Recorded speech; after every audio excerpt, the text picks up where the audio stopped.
Good,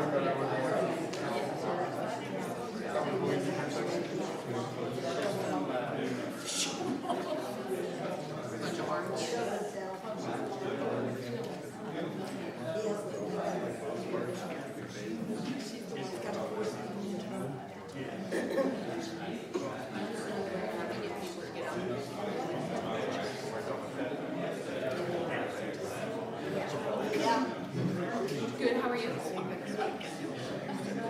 Are you part of that little closer mess out there? All of it. Right here. All of it. Closer. I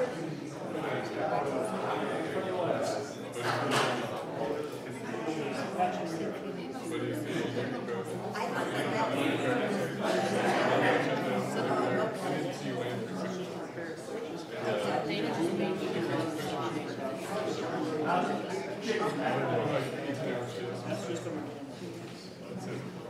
sit down and put that entertainment everybody.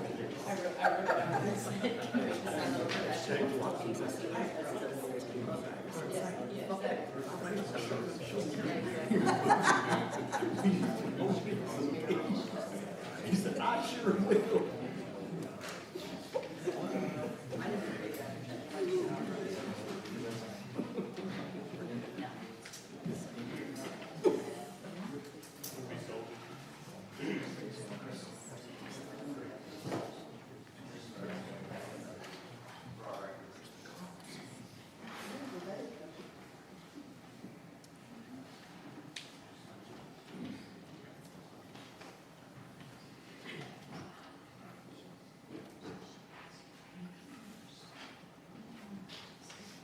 This conference will now be recorded.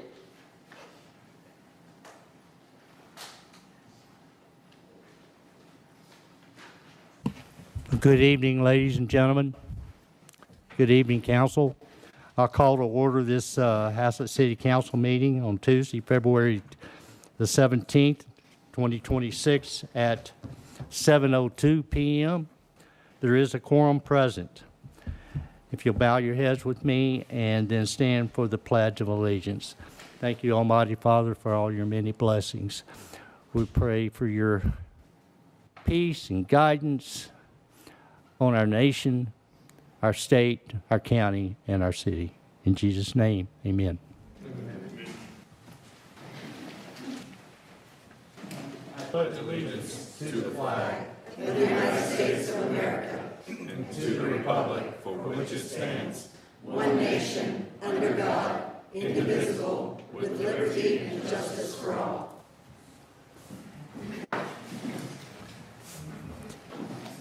Item 3, we would like to introduce our volunteer firefighters. Thank you, Mayor and Council. As most of you are aware, we do have an annual recruiting process where we take applications, do some testing, and bring on new volunteers to the Haslet Fire Department. January 17th, we held that test. This year was kind of historic for us. We had a great number of applicants, file their applications. Actually, a total number of 95 applications were submitted. Of those applicants, we had to further scrutinize some of those because some of them were outside of the boundaries of our response area. We have a 20-mile radius that we accept volunteers, and then junior volunteers, we have an 8-mile radius that we accept from. From those, we had to weed out some of those that were too far out. So that was about 15% of those 95 applications. We did have 38 show up and take the written test. From that written test, we had 34 applicants advance on to the physical assessment. From that 28, we had 23 that we had to bring on for interviews, do the interview process. This was a hard year to interview and weed out people because we had some of the best applications and applicants to choose from. From the 23, we had to select 12, and 12 are behind me right now. So this is class, we've been doing this for 15 years for this process. This is class number 15. They will go 9 months in a recruiting or in a somewhat of a mini academy class, and then at the end, if everybody makes it, and I've already talked to everybody, I want them all to make it in the end. Right? Go. All right, I'm going to call them up. Stand beside me. I'm going to give you their name and a little bit about them. So these are the senior rookies, and then I'll call the juniors up after that. So these most senior rookies, we have Carson Cheney. Carson's from Haslet. This is his first year as a senior rookie. He was a junior last year with us and decided to come back for some reason. So thank you, Carson.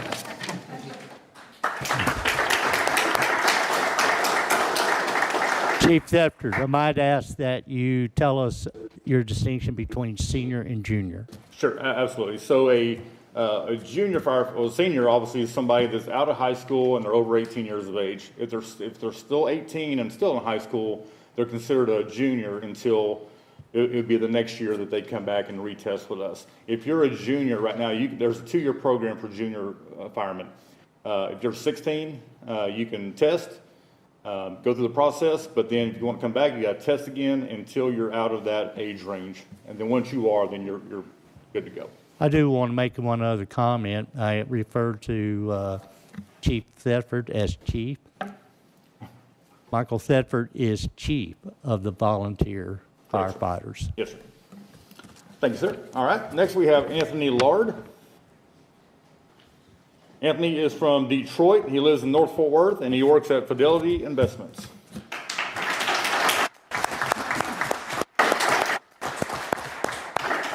Next, I have Michael George.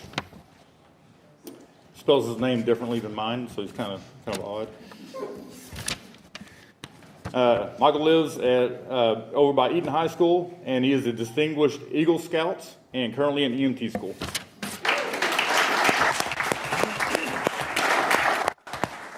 We do have one, Mason Spikes. He got called away from work tonight, but he lives in North Fort Worth as well. He's currently an ECA, which is Emergency Care Attendant, medical certification, TCFP, Texas Commission on Fire Protection certification, and he's a former career firefighter as well.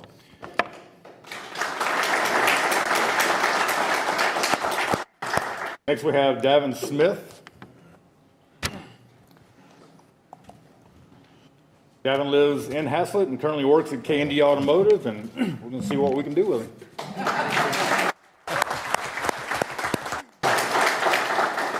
Mason Hansford. Mason lives in Sendera Ranch, and he's a former Army Ranger.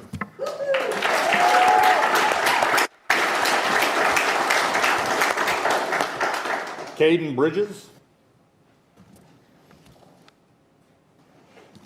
Caden currently lives in Haltom City, has his EMT and fire certification, currently works at the Fort Worth Zoo.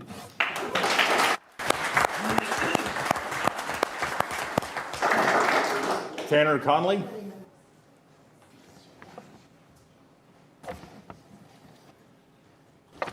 Tanner lives in North Fort Worth and is currently a manager of a remodeling company.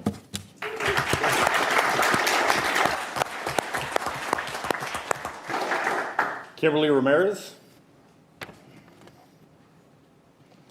Kimberly lives in North Fort Worth. She currently works as a 911 dispatcher at the DFW airport. She has her EMT certification.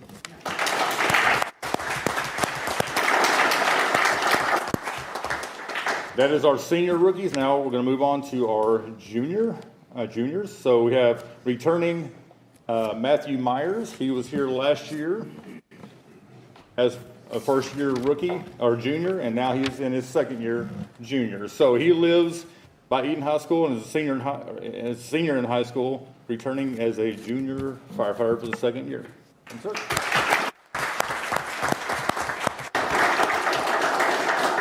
We have a Jamerson Tucker. Did he ever show up? I don't believe he's here. He had some other arrangements tonight. And then we have Braxton Madison. Braxton is a junior firefighter. She lives outside of Haslet, just outside of Haslet. She's a senior at Eaton, correct? Yes, sir. Senior at Eaton High School and is currently in EMT school.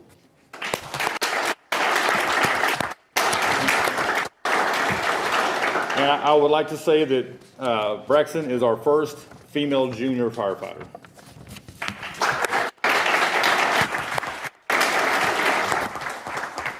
With that, I give you Class 15.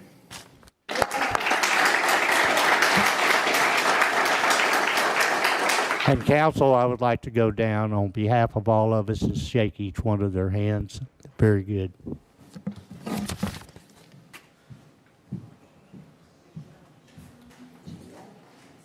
So encouraging to see these young men and women out there. On behalf of the city council and myself, thank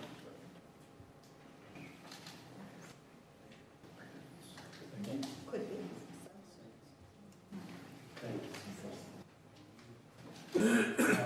On your plate, keep all these in mind, all right?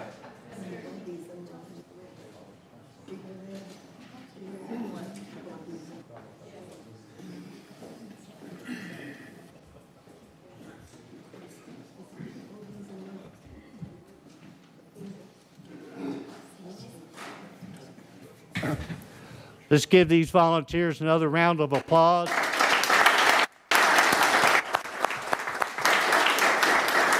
Thank you so very much. They're going to train now.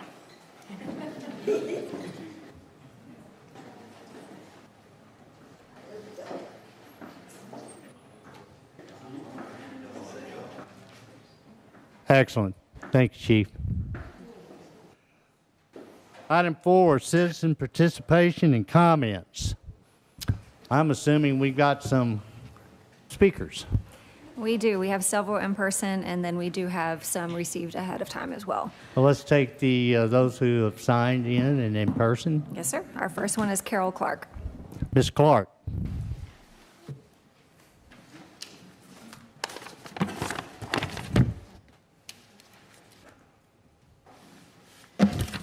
I'm Carol Clark, 117 Schreiber Drive. Greetings, City Council members and Mayor. Reference the last City Council meeting held on 2 February. Agenda item 7 Bravo called for a public hearing to discuss, consider, and act on Ordinance XXX-2026, calling a special election for the purpose of determining whether or not a Home Rule Charter Commission shall be chosen to frame a Home Rule Charter for the city. Presentation, public hearing, discuss, consider, and act. Councilwoman Morrow sponsored this agenda item. Before she could speak, the mayor leapt out of his chair and distributed a document to council members and the lawyer. He also refused to let Councilwoman Morrow speak, and he stated that the agenda item was closed. The mayor not only violated parliamentarian procedures, according to Robert's Rules of Order, by doing this, but he also violated Haslet Ordinance 1.003.001.c, and he needs to be held accountable for his actions. 1.003.001.0c states that when a topic has been specifically requested by a council member or the body of the council, neither the mayor nor the city staff may remove the topic from the agenda. By refusing discussion, i.e. presentation, public hearing, discuss, consider, and act, the mayor literally removed the topic from the agenda, and he took away the council's legal right to deliberate and vote. And he again needs to be held accountable for his actions. What's sad is that the mayor continues to demonstrate that he only wants the rules to apply to the council members and that he is exempt from following them. What's extremely bothersome is that the city council was involving the mayor in the process, but not vice versa for the mayor. The city council wanted the committee to be formed with representatives from all communities in Haslet, but that's not what the mayor wanted. The mayor controlled the narrative, and he hand-selected the 15 committee members. As such, the Haslet communities of Belgrande Estates, The Vines, Sweetgrass, Brentwood Park, Laterra, Watercress, and Creekside by Laterra are not represented, and residents of those communities did not get the opportunity to participate. However, the Meadows is well represented, with 1/3 of the committee members being from that development. The committee held its first meeting on 6 February with the mayor presiding over the entire affair, even though the mayor and council members are not supposed to be there. Sadly, I'm sure this will be the norm for that committee, as that's the mayor's standard mode of operation, and he's dead set on controlling the results, just like he controlled the membership. I want to mention a few highlights of the meeting that I feel are worth getting on the public record in this forum. Number one, at the 42.26 mark, the committee members stated that they would like to get city charters from other cities for examples. At that point, the mayor went on a tantrum about jacket sizes, asking Mr. Rhodes specifically about his, and then said they shouldn't do that because one size does not fit all. Again, if the mayor's motives were genuine, he would have applauded that suggestion. At the 51.37 mark, the mayor stated, "I'm not in jail yet." What a disturbing remark for a seated mayor to make. At the 1.15 mark, Mr. Martin McCoy said that he is, quote, very keen on civic focus and making sure that citizens of a community and of surrounding areas have a voice, that all of us are here for listening and being the eyes and ears of the citizens and the people in the area. And I'm very much a believer in taking time to get things right the first time. Do it right first time around, end quote. Mr. McCoy is either oblivious to the fact that all developments are not represented, or he's not considering them part of the Haslet community. Either way, that's pretty sad. At the 1.32 mark, the mayor defined the role of the chairman or president. He said, and I quote, that the primary job of the chairman was to come to the meeting and read the agenda and to be the parliamentarian and get through the business. He further said, sometimes the chairman or president will lead the group. They do all the thinking for them. What a huge mistake, end quote. Wow, Mayor. You obviously have never watched yourself perform on one of the Haslet City Council meeting videos. For if you did, you would find that each and every meeting, you are that exception to the rule. You chair the city council meetings like a little dictator, and you refuse to let the city council meeting function properly. Number 5, at the 1.49 mark, the mayor told the committee members to copy him on all emails to Katrina since he's her backup. It's highly unlikely that the mayor is Katrina's backup. It's just another example of the mayor not being able to relinquish control and interjecting himself in the loop so he can maintain control. Another point I'd like to make is the fact that the elected chairman of the committee is also the head of the P&Z board. And Messrs. Bullard and Fiddler are serving on this committee, and now they are running for city council. And there are other members on this committee that are also serving as members of other boards. Is this allowed? Are these considered conflicts of interest? Additional disturbing comments. Number 1, committee and board members are supposed to have a background check before meetings commence, according to the Haslet City Ordinance. This committee met 4 days after the city council meeting. I doubt background checks happened beforehand. Number 2, the mayor mentioned giving these 15 committee members each a city-issued laptop or tablet.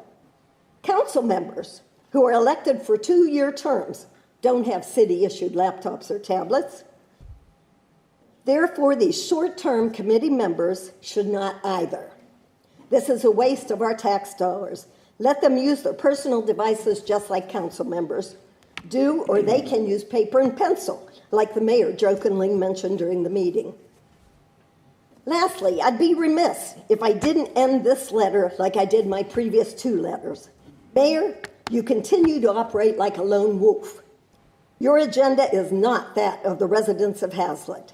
We've told you time and time again that our top priority is the roads, yet you couldn't care less about them. You need to step down and resign and quit holding our town hostage by your selfish and self-serving needs. Thank you, City Council members, for your time and opportunity to speak before you today.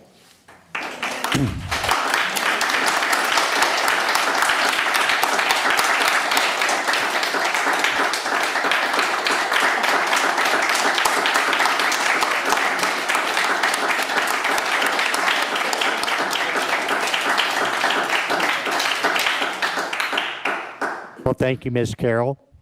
Do we have another speaker? Yes, Michael John Martinez. Mr. Martinez.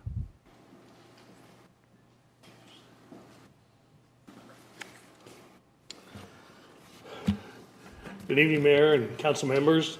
My name is Michael John Martinez. I reside at 1624 Thunderbird Drive in Haslet. I'm a new resident to Haslet. I recently retired as a team lead of the largest natural gas distribution company in North America. In my career, I built bridges between our customers we served and the union members I oversaw. We worked through natural disasters, uprisings, budget cuts, $20 million to be exact, miscellaneous type 4 and 5 incidents. During my 30 years as both a representative employee and then as a management employee, I had to maneuver my way through a diverse range of customers, employees, their emotions, personalities, collective bargaining agreements, all while delivering to our customers a clean, safe, and reliable energy. I currently volunteer for a nonprofit disaster relief organization as a Sawyer, serving different communities here in Texas as well as in other states. As volunteer, we put mission first to serve the community safely and under budget. In both these positions, I've had the opportunity to work with a diverse group of individuals in different economic, environmental, and political climates. I only mention these because I see the local government, particularly Haslet, the same way. There's a mission, different personalities, and challenges.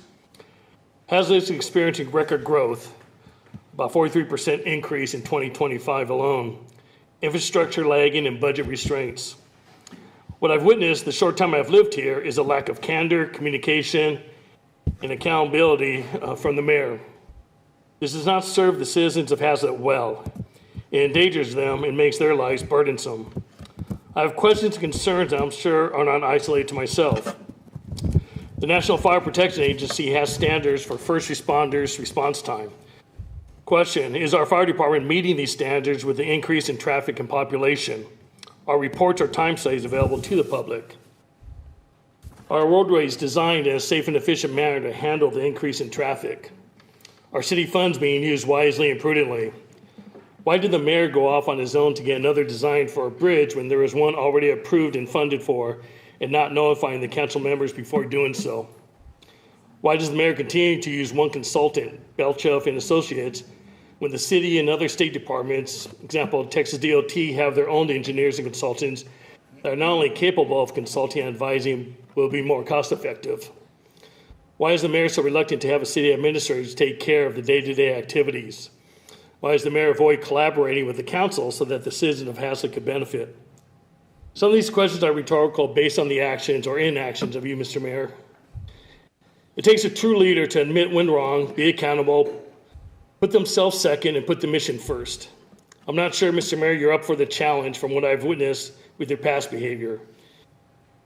Mayor Haslet is not your kingdom. You are here to serve the people of Haslet. This means working with the council members, which also means you would have to use persuasion, not intimidation. The former requires a skill set I have yet to witness from you. Your lack of candor, demeaning behavior, and lack of accountability has caused unnecessary delays, wasteful spending at the cost of myself, my family, and my neighbors in the city of Haslet. Haslet deserves better, and I pray that either you change or there is a change. Thank you.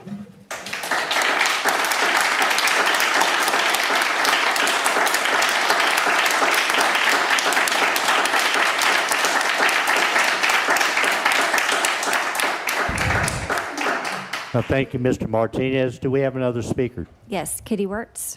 Ms. Wirtz. That microphone on the podium is on, right? Okay, thank you. Yes, this microphone is working. My name is Kitty Wirtz, and I reside at 205 Thistle Drive. Our current city council members are doing a fantastic job. They are fighting for improvements that you, Mayor Halsey, have not been able to deliver. James Watkins, Chris Crothers, and Doug Horick have had meaningful conversations with our regional transportation leaders, with TxDOT, North Central Texas of Governments, and Tarrant County. I believe they will be able to get Haslet Parkway completed into Avondale Haslet and get traffic moving that Mayor Halsey stalled out for 2 years while he was secretly working on a large bridge design without city council approval. Your actions are inappropriate and cannot be dismissed. Our city council have a very important job in trying to right the wrong you have done. I admire Tanya Morrill's preparation before each meeting and how well she knows the Texas state laws and ordinances in her role as mayor pro tem. She does a great job in keeping the council on the right track. Doug Horick keeps a close reminder on road repairs and rework in our neighborhoods and is always pushing, let's do the job right now so it doesn't need to be redone again in 5 years down the road. He is also very complimentary to our staff who work hard to make Haslet a great place to live.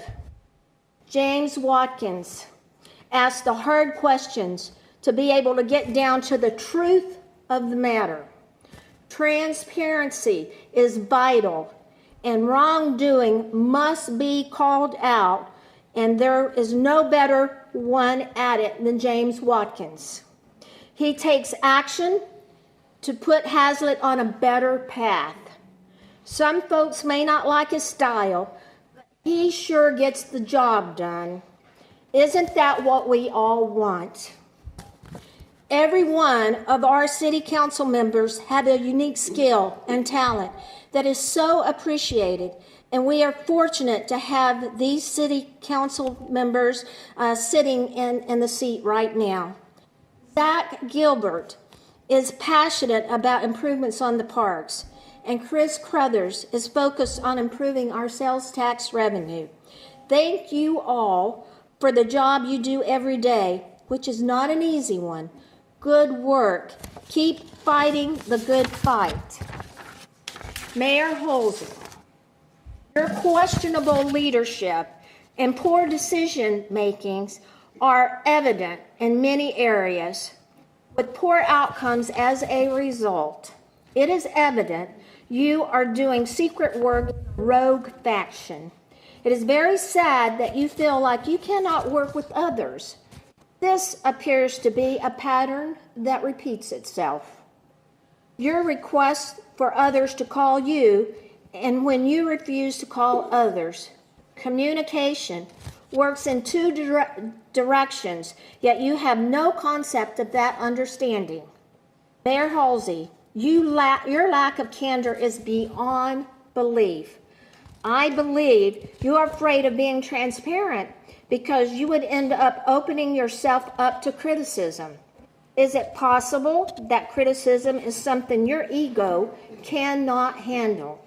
Mayor Halsey, you are very rude to the city council and constantly interrupts their discussions. I am beginning to believe you do this action to try to overpower their strong voice. I asked you, please stop doing this. A mayor is supposed to facilitate the meeting and not run it to your liking. It is obvious your need for control is insurmountable. I believe you feel as if you are superior to others in your thoughts, your actions, except you have accomplished very little to improve Haslet in the years under your tenure. It is clear you have not made any road improvements in the last 5 years and very little commerce or new business improvements. In fact, the mayor has delayed our road improvements that was very badly needed while he worked secretly on the big bridge design, spending thousands of dollars that was not approved by city council. How uncommon and dysfunctional is this? Our city is poorly planned, so we look like we did when you took office. It is very sad that our mayor has no vision to share with the citizens of Haslet. That vision should include Haslet's residents and their inputs and not just your own. ETJ land is moving out of Haslet's jurisdiction. I wonder why. Could it be that Haslet is known for being difficult to work with, which points back to the mayor? I have personally been told this by several folks. It is very disappointing for Haslet to have this reputation. You do not use your resources well. You do not include the EDC boards in any economic activity, even though that is their responsibility and effort of work. I am hard-pressed to come up with a list of accomplishments you may have made. Mayor Halsey would probably point to the early opening of the intermodal road to Haslet Parkway, the L. But that was really desired by the Hillwood development for their own needs versus Haslet's needs. Therefore, I would question your influence in this matter. Mayor Halsey named a charter commission with all of his hand-picked folks to develop a city charter without fair representation of all developments in the city. He was quick to claim that the city council had a secret list of folks, and he wanted to get out in front of them. Wrong again. I believe you're paranoid to have a fair and balanced representation with folks, and that you claimed the other side was doing what you did to them. That is the oldest political game in the books. How sad, but expected, is this political action you took. I hope and pray the commission develops a good charter that will work for years to come and not just now, when we have so much dysfunction in our city leadership. I want to make it clear, very clear, crystal clear, I am not speaking about the city council, as they are working hard to fix the mess we are in right now due to you, Mayor Halsey. I would like to also recommend approval of 9.A, which will allow the HCEDC board to set up city email sites. Thank you for your time.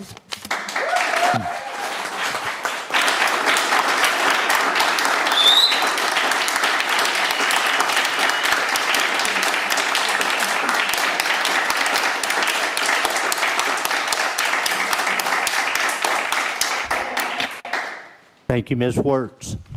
Do we have another speaker? Yes, Jonathan Thomas Willard. Mr. Willard?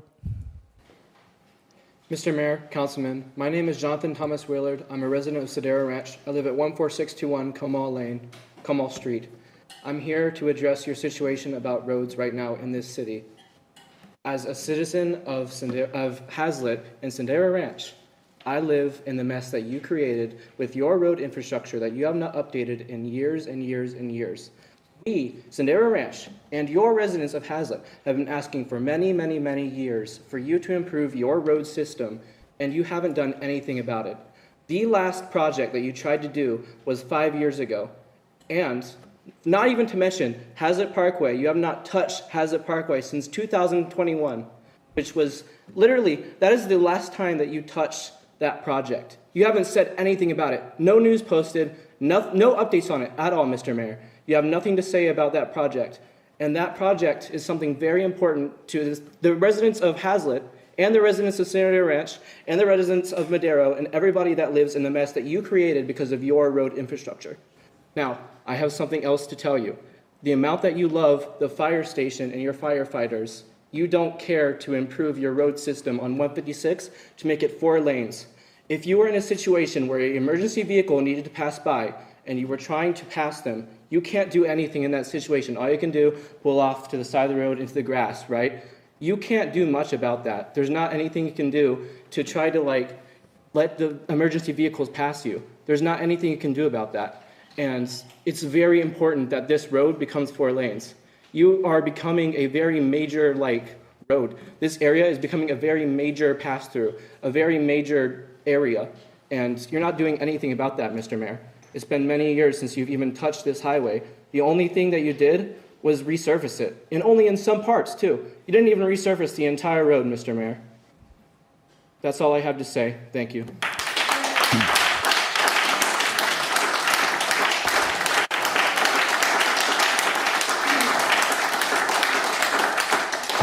Thank you, Mr. Willard.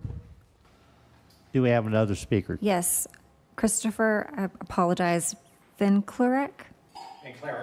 Thank you. Van Cleric. Mr. Van Cleric, please. Good evening, Haslet City Council. My name is Christopher Van Cleric. I live at 310 Broadmoor. I would like to discuss a recent problem I had with trying to submit a public comment during the inaugural meeting of the Home Rule Charter Commission.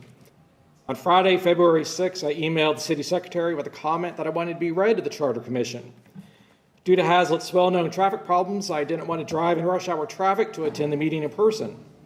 Since emailed public comments were read before the City Council, I assumed that my comment would be read on my behalf to the Charter Commission. At 7 p.m., I went online and started watching the meeting. After giving the commission members their oaths of office, I heard the mayor ask, "Do we have any speakers?" Then the mayor said, "We have no speakers." After that, the mayor moved on to the next agenda item. Well, you can imagine how surprised I was, because I had emailed my comment over 6 hours before the meeting started. For some reason, though, my public comment was never read to the commission. Over the next few days, I emailed the mayor and city staff to try to determine why my comment was ignored. I was later informed that the mayor deliberately prevented my comment from being read. Eventually, I did receive a reply from the mayor regarding my comment. The mayor stated his belief that it is important, quote, that the public have the opportunity to inform the city council of their stances and opinions on the topics, end quote. That's a belief that the mayor and I both agree with. The mayor also said, quote, my providing for the reading of write-in comments at city council meetings is not a precedent set for any other city board or commission, end quote. Although Haslet residents are allowed to have their emailed public comments read to the City Council, it would appear that city boards and commissions are not obligated to do the same. That makes absolutely no sense to me.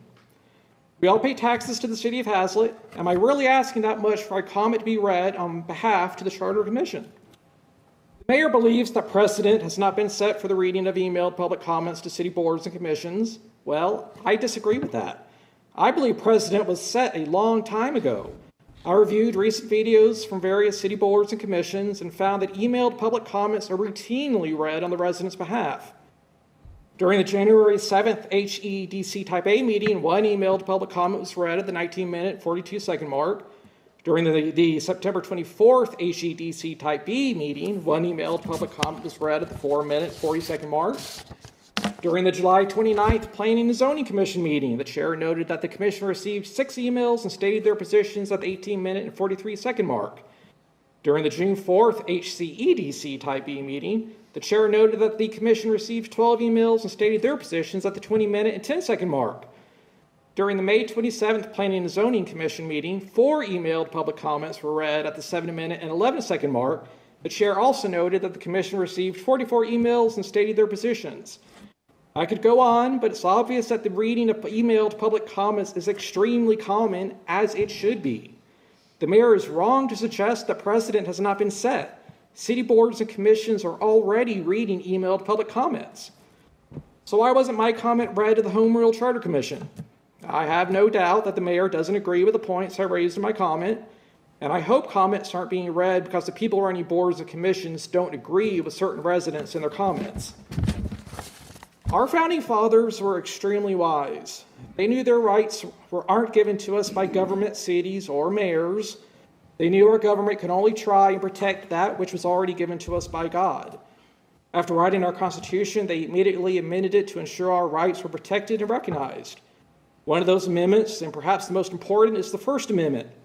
Within the First Amendment is language that protects our right to petition the government for a redress of grievances, allowing citizens to ask for policy changes, express complaints, or seek government action. That's exactly what I was trying to do by asking my comment be read on my behalf to the Charter Commission. To prevent this sort of thing from happening again, I'm calling for the Haslet City Council to enact an ordinance that guarantees a resident will always be able to address the council, boards, and commissions of Haslet. This ordinance should include in-person comments and require the reading of emailed comments if the resident requests it. This ordinance should apply to all city council, commission, and board meetings. Compliance with the ordinance should be mandatory, and officials running the meeting should not have the option of ignoring in-person or emailed public comments. For my final point, I want to directly address the mayor and any Home Rule Charter Commission members who might be listening. Whenever anyone addresses the city council during the public comment section, they're asked to give their name and address. It isn't an unreasonable request. A person's address can easily be learned through various means. After all, addresses are public information. It seems, however, that some believe that online posting of public information is illegal. Well, I'm sorry to tell you, but it isn't. Public information is, by its very definition, public and available to all. To violate Texas Penal Code Section 42.074, you must post information with the intent to cause harm. No one wishes you or your friends harm. We strongly disagree with you and your positions, but we don't wish you harm. As Americans, we're free to speak our minds online. Do not threaten us for doing so. Thank you.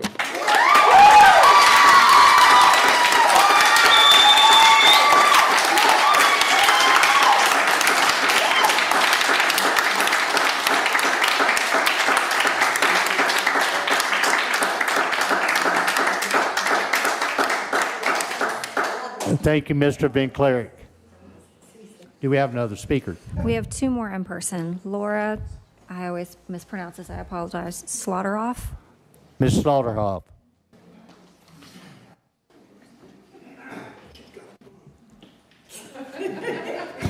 That'll be tough to follow. Good evening, Mayor Halsey and City Council. Laura Slaughterhoff, 1195 Wild Center Way. I serve by appointment by the City Council on the Haslet Community and Economic Development Board Type B. My comments have to do with the Charter Commission. Council Mayor Page, you may want to get out your copy of the elected and appointed officials guide. Some of the individuals appointed to the Charter Commission should not be serving.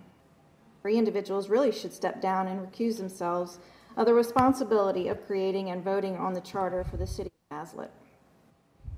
I don't know anything about Joe Bullard except for the fact that he's running for city council seat and is serving on the Charter Commission. How can one be impartial if he's helping to create the constitution of the city he's being elected to? The answer is he can't. Marilyn Broyles previously served under Mayor Halsey as Mayor Pro Tem.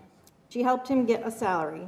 He, in turn, gave her a job as a legislative assistant, which he did not get approved by City Council, and used a line item that was for the administrative assistant. Seems like a conflict of interest. While serving on the HCEDC Type B board, Patricia Parker violated the Open Meetings Act by sharing executive session information with Mayor Halsey. Halsey is a private citizen with regard to the separate corporation that the Type B board is. He used this information to hold up any community and economic development for 7 months since he modified our agendas without the president's approval. Patricia was to be removed by the city council, but chose to resign instead. Okay, she made a mistake by trusting him and following his direction, but she should not be involved in any city government or boards in the future.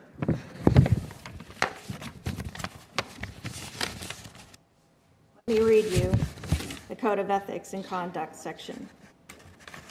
It is hereby declared to be policy of the city that the proper operation of democratic government requires that public officials be independent, impartial, and responsible only to the people of the city. That no elected or appointed official of this city shall permit a substantial interest, financial or otherwise, direct or indirect, or engagement in any business, transaction, or professional activity to conflict with the proper discharge of such person's duties in the public interest.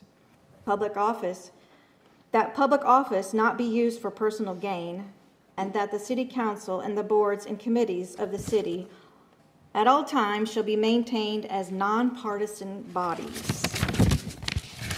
City council may investigate any allegation or complaint received that an elected or appointed official has violated the Code of Ethics and Conduct and take any one or more of the following actions concerning a complaint. Number 7 says, the city council may remove an appointed official from any board or commission of the city for a violation of this Code of Ethics and Conduct.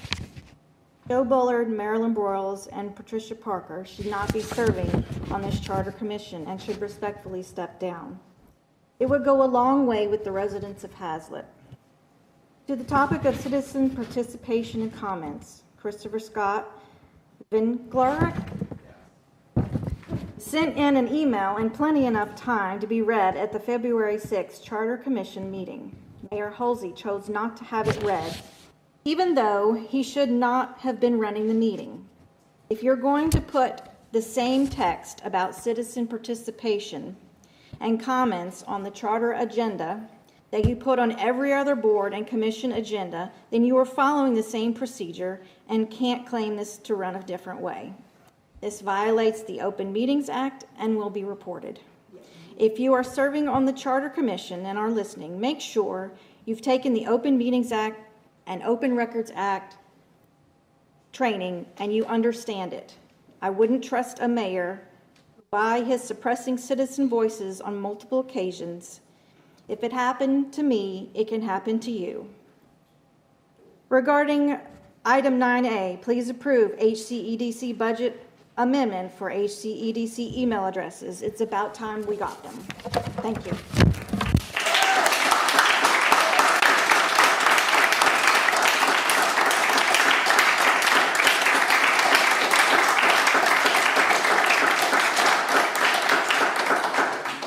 Thank you, Ms. Slaughter. Do we have another speaker? Joette Keaton. Ms. Keene.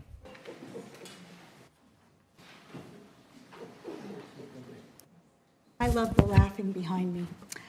So thank you, Council, Mayor, and the public present, and those listening online for allowing me to comment.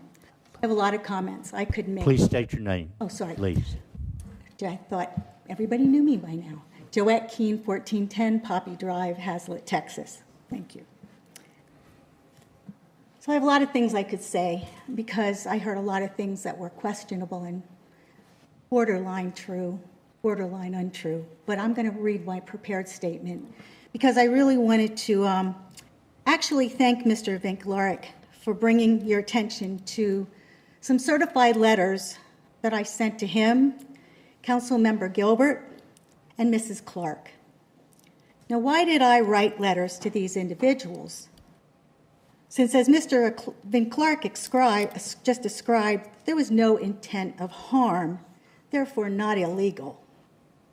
This on the surface pertaining to his map on the post on the website could be argued, but that's not the full picture.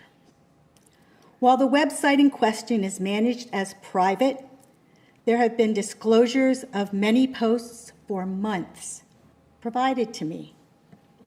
This is where I've seen ongoing post information that solidified my opinion of harmful intent. So let's examine it further. And since Councilmember Gilbert is a moderator, and Councilmember Morrows, who's not here, and Mr. Carruthers are members of Mrs. Clark's private website, they surely know the type of content that has been promoted. So I assume there is no dispute when I say that the content promoted by Mrs. Clark is both inflammatory and inciting of retaliatory action, including posts with encouragement of active physical demonstrations. There have been repeated commentary toward a group that, according to Mrs. Clark, supports the mayor and have been called cronies, minions, sycophants, and most recently, apes. This is the nature of the site owner and participants. I assert, since I have spoken at council meetings about things I personally believe important, that likely counter Mrs. Clark's posted opinions, that this language is also directed at me. Why wouldn't I? In fact, today, Mrs. Clark mentioned me by name in her post.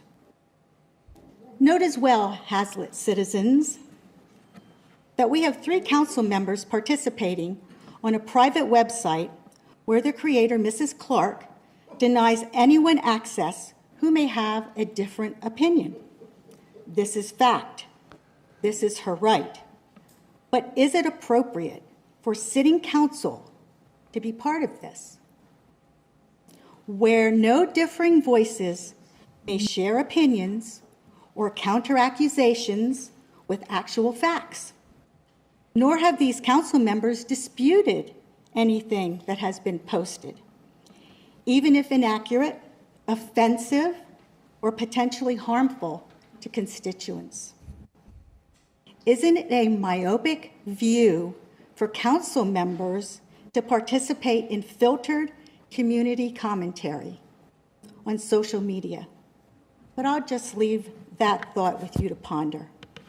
Now back to why I sent the letters. Following the creation of the Charter Commission by the mayor, there was definitely a rant on this webpage about it. Citing the mayor-appointed people, you all heard it here tonight, he could control. Councilmember Gilbert posted the document presented to council outlining membership names. The neighborhoods represented were also provided. But then a map with pins locating 13 of the 15 charter member homes is posted by Mr. Van Clark. So what was the purpose? Wasn't for information, that was already there. The neighborhoods were already mentioned. He pinpointed homes of the members. Regardless of whether you heard it by me stating it here, it was on social media in an environment that was inflammatory and derogatory.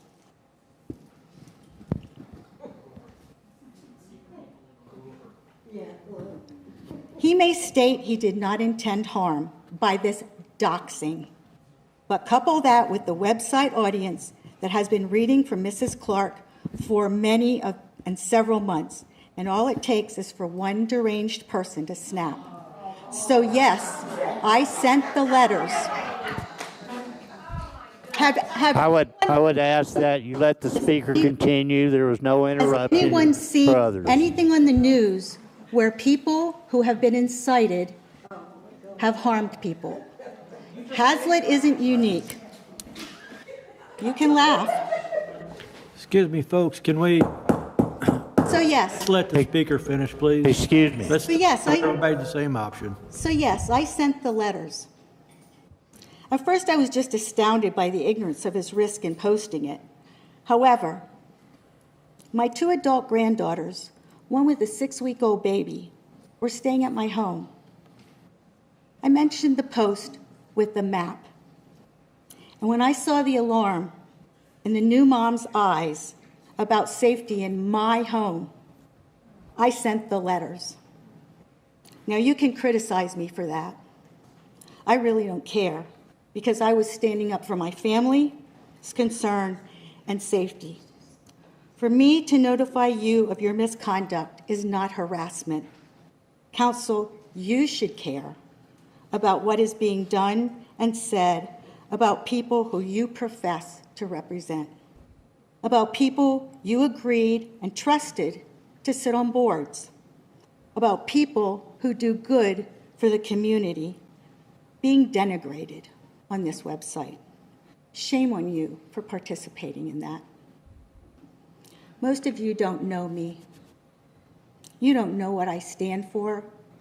I don't know why a letter to the charter wasn't read. I wish it would have been. I don't know. If you listen to the remainder of the charter meeting, you may have heard me speak to the openness and transparency and input we must seek from citizens. I am and have always been 100% an advocate for listening to the citizens and for seeking the best solutions for our growing city. I worked for 42 years as a professional leader who felt a deep responsibility for the people whose needs we worked to meet. That's who I continue to be now. My motto has always been do the right things for the right reasons. I reiterate my opinions and decisions are my own. I stand by that regardless who aligns with it. I will strive to do my best for our citizens' future as I sit on this Charter Commission despite anyone's skepticism. I will continue to speak up when I see something concerning, but I won't do it in secret with selective audiences or name-call people with differing opinions. I believe we all should be better than that. Thank you for listening.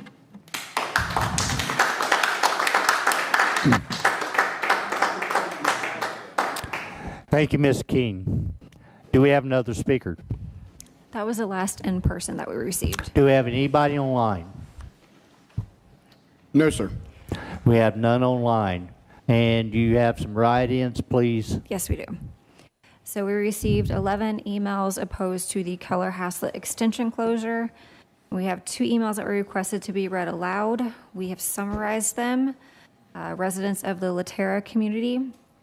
Residents of Laterra are facing daily hardship due to limited infrastructure and frequent train blockages, which have lasted up to 45 minutes and have delayed emergency vehicles multiple times. These conditions now affect residents' safety, livelihood, and quality of life. Many have received warnings at work, avoid after-school activities, stop going to the gym or visiting the city park 2 miles away, often choose not to leave the neighborhood at all. They respectfully request that council accelerate construction of the bridge needed to resolve this ongoing crisis. And then Lori Nika, as a 20-year resident, she voiced concern about the city's rapid growth and the lack of infrastructure to support it. She noted ongoing gridlock, delayed emergency vehicles and school buses, parents not being able to reliably get their children to school on time, and frequent train blockages. She stated that recent actions, such as barricading an exit through Haslet, Maine, will worsen congestion. Residents are asking for safe access, infrastructure that matches community growth, and leadership that prioritizes public safety, emphasizing that road improvements are needed now, not 5 years from now. Is that all that you have? Yes, it is. All right, then. Wait a minute, I got a question. Excuse me. You have 11 to read. Why aren't you reading them all? They did not request to be read. Okay. Thank you. All right, moving on. Mr. Mayor? Yes. I brought 8 letters last week up to City Hall to be read. From 8 of these, 11, I believe, on this list. So I don't know why those aren't being read. Mr. Page, we discussed this afternoon with Ms. Babcock, and they were all on one topic. And it was suggested to summarize those and read rather than read every one of them. And they all had concern. Read them all. Excuse me. So, Mr. Page? There's no legal requirement for us to read each of the emails that are submitted in. Instead, the public comment time is for people to come in and speak in person. But these people wrote a whole page of letters that took their time during the week to read these and sent these letters to City Council.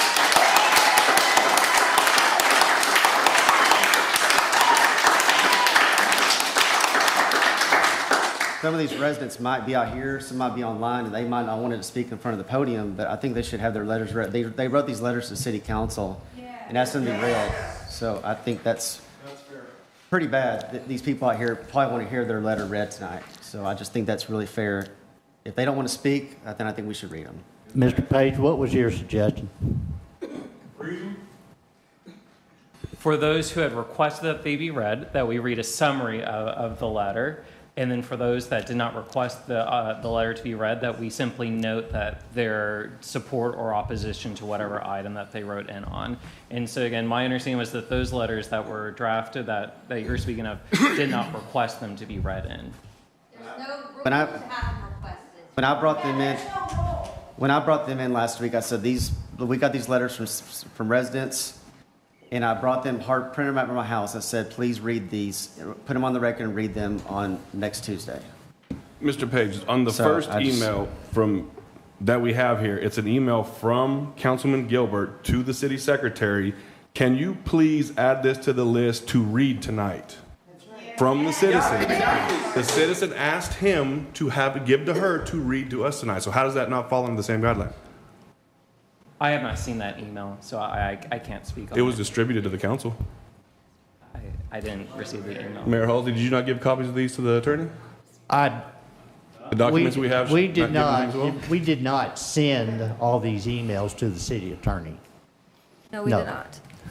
We did speak with the city attorney on advice about how to handle a bulk of these on a single item. Why does it matter if there's 20, why does it matter if there's 20 letters on one time? Read the letters. Why don't you make a motion to do so? Mr. Mayor? Yes. I'd like to make a motion for these letters these citizens spent time and effort writing be read tonight in this meeting. Motion, excuse me, madam, you're interrupting. Yeah. The motion's been made to read all of these letters that have been written.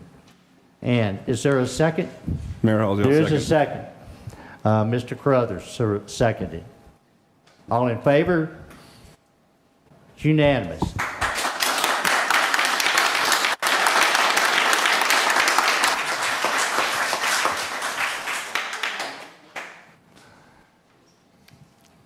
You know, I know that, how many letters are there? 11. 11.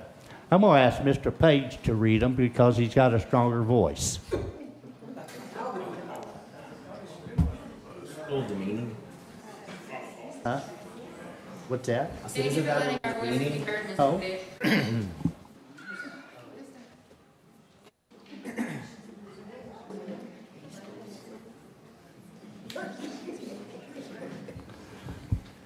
Jeremy, it's okay if you'd like someone else to read them. I can read. I'm fine. He's a good reader. All right. The first letter is from Stephanie Brewer. She writes, we have been using Haslet roads for years. I'm not understanding any valid reasons to close it. No address listed. This will not only cause more traffic and safety issues for Haslet, it will impact all the surrounding citizens. By doing so, we will not be able to get children to school on time. I am sure you know children from the area attend Northwest High School, and still, do you honestly not see the 156 will be at a standstill at most? Traffic coming off of Keller Hazard Road will be turning right southbound, then left on Westport. The current bridge and 156 from this point will just be backed up. The semi-trucks as well. This will increase traffic accidents, quality of life, and emergency response. It will be very dangerous as the semis already run the lights all the time in downtown now. We would not have this problem if Haslet does the right thing and delays the closures until Avondale Haslet is done, and we have a bridge that, to my understanding, was approved and funded years ago. What is the rush? It has been this way for so long, and even with Fort Worth Road expansion, it has not really alleviated the traffic problems in Haslet.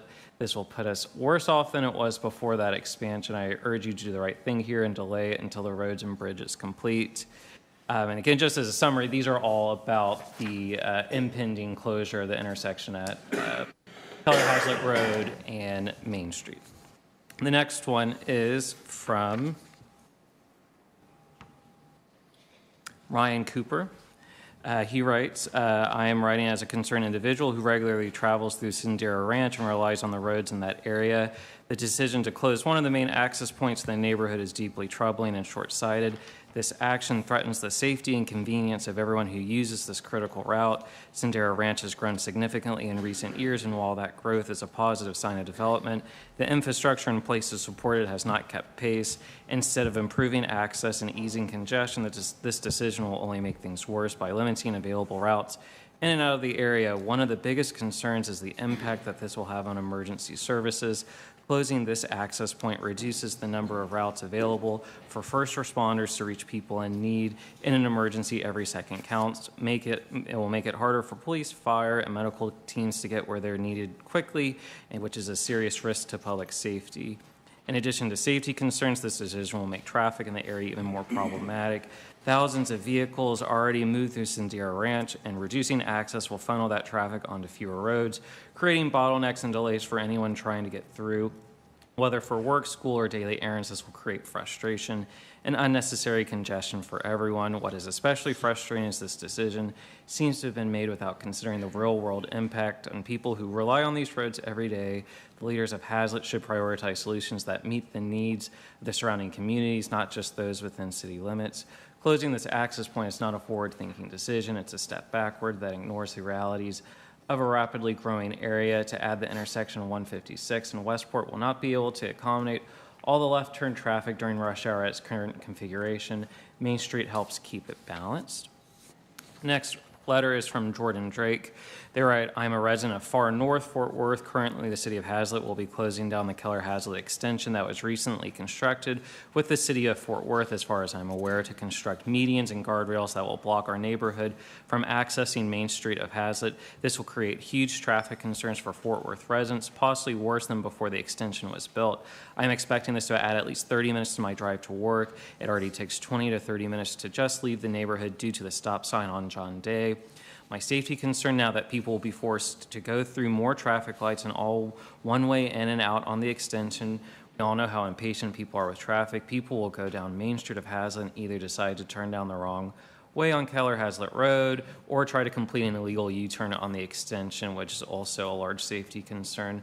This construction will also block a way into our neighborhood for emergency vehicles when we need them. Residents of far north Fort Worth and this area deserve to have safe roads that take our concerns and daily commutes into consideration. The mayor of Haslet should have to work with the city of Fort Worth and not against it, as he clearly wishes to do. We are begging you for help and to help keep our roads safe for all. The next email is from Jose Alfredo Godinez. I am writing as a resident of the Sendero Ranch Haslet area to formally express my serious concern regarding the current Keller-Haslet Road final plan. Based on the information shared with residents, the proposed changes would permanently eliminate key access points to Old Town Haslet and Sendero Ranch from Main Street, reducing traffic flow options at the 156 and Westport intersection from 3 routes to 2 will significantly increase congestion in an area that is already heavily strained. This plan appears likely to create major bottlenecks at FM 156 and Keller-Haslet, increase daily commute times for thousands of residents, shift additional traffic into already congested intersections, limit emergency access for our community, force unnecessary rerouting through Keller-Haslet just to re-enter 156.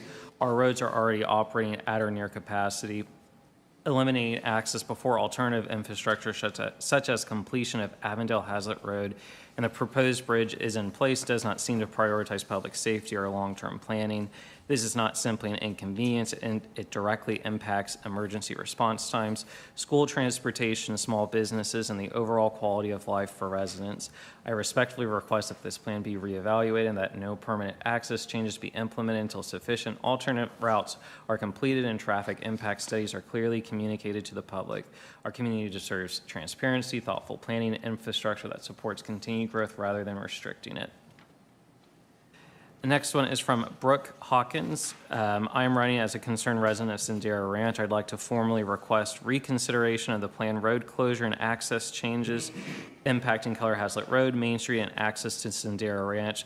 This project includes a planned 3-week closure of a key roadway extension and permanent access changes that will significantly affect daily traffic patterns, emergency response, and school transportation. These impacts are being introduced before alternative infrastructure is in place.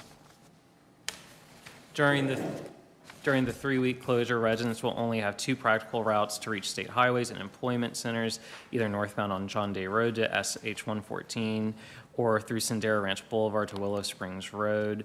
These detours will increase congestion, lengthen commute times, and elevate safety risks for residents, pedestrians, and cyclists.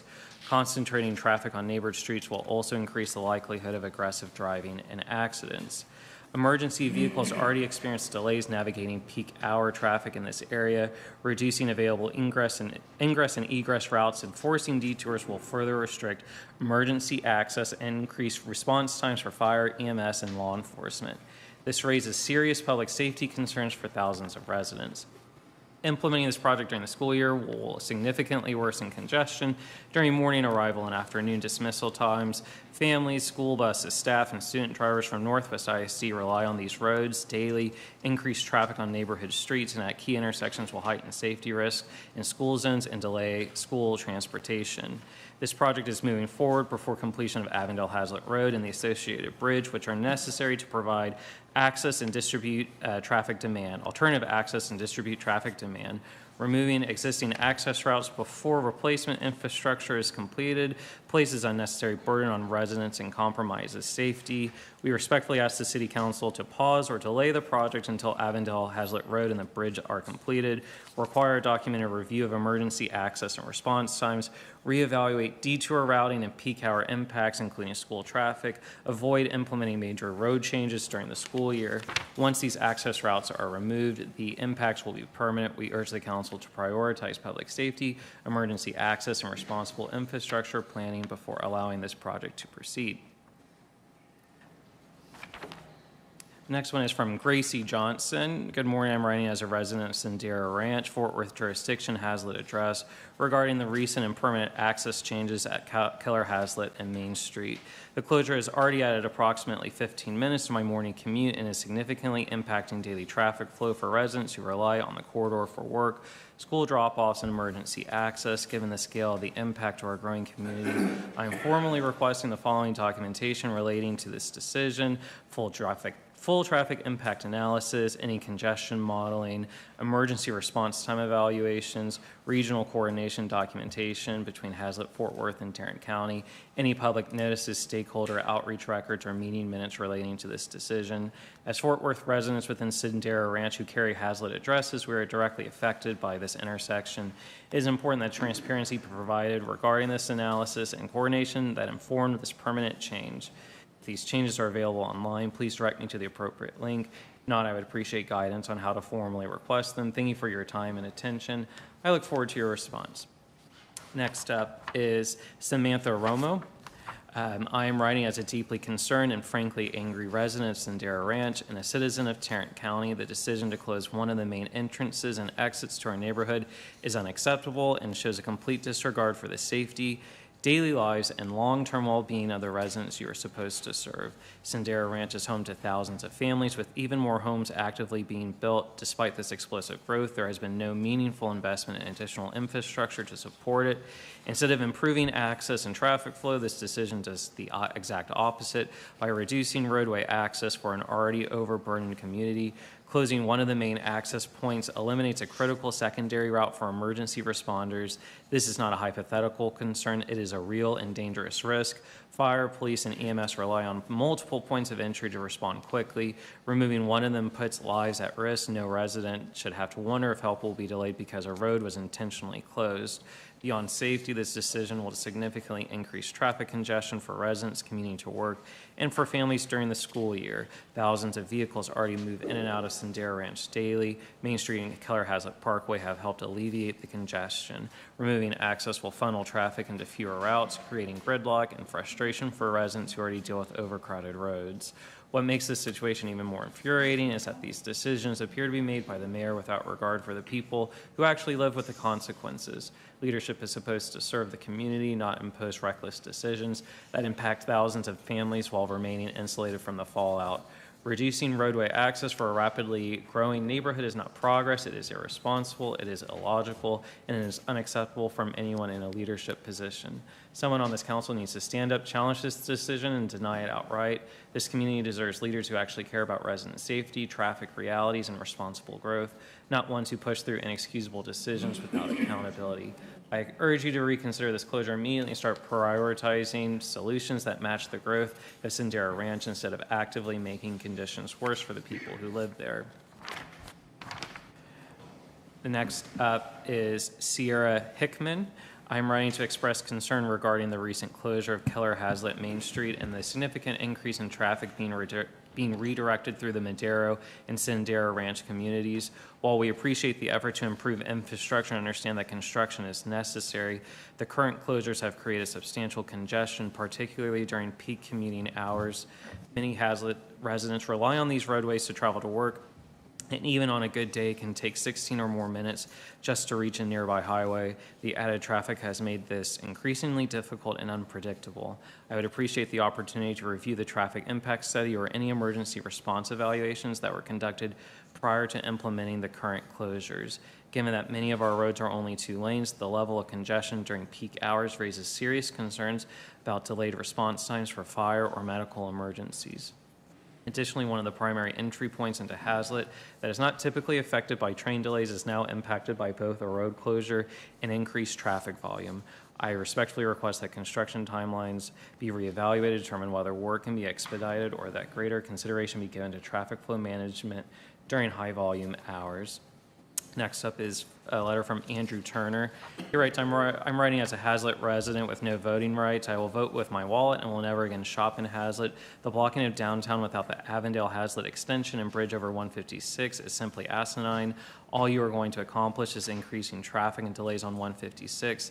Since KH has been open, traffic has been easier to navigate, and I have had a better time shopping at businesses on 156. This ends today. Farmers Market, 7-Eleven, Sonic, Froth, Mr. Jim's Rock and J, and Big Joe's, they are all off my list. When they are hurting, I hope all residents of Haslet who have voting rights look at the mayor and council who have continually abandoned the residents of Haslet in or out of Haslet. Next up is Kendall Villarreal. I'm writing as a deeply concerned and angry resident of Sendero Ranch. Decision to close one of the main entrances and exits to our neighborhood is unacceptable and shows a complete disregard for the safety, daily lives, and long-term well-being of the residents you're supposed to serve. Sendero Ranch is home to thousands of families, with even more homes actively being built. Despite this explosive growth, there's been no meaningful investment in additional infrastructure to support it. Instead of improving access and traffic flow, this decision does the exact opposite by reducing roadway access for an already overburdened community. Closing one of the main access points eliminates a critical secondary route for emergency responders. This is not a hypothetical concern. It is a real and dangerous risk. Fire, police, and EMS rely on multiple points of entry to respond quickly. Removing one of them puts lives at risk. No resident should have to wonder if help will be delayed because a road was intentionally closed. Beyond safety, this decision will significantly increase traffic congestion for residents commuting to work and for families during the school year. Thousands of vehicles already move in and out of Sendero Ranch daily. Main Street and Keller Haslet Parkway have helped alleviate the congestion. Removing access will funnel traffic into fewer routes, creating gridlock and frustration for residents who already deal with overcrowded roads. What makes the situation even more infuriating is that these decisions appear to be made by the mayor without regard for the people who will actually live with the consequences. Leadership is supposed to serve the community, not impose reckless decisions that impact thousands of families while remaining insulated from the fallout.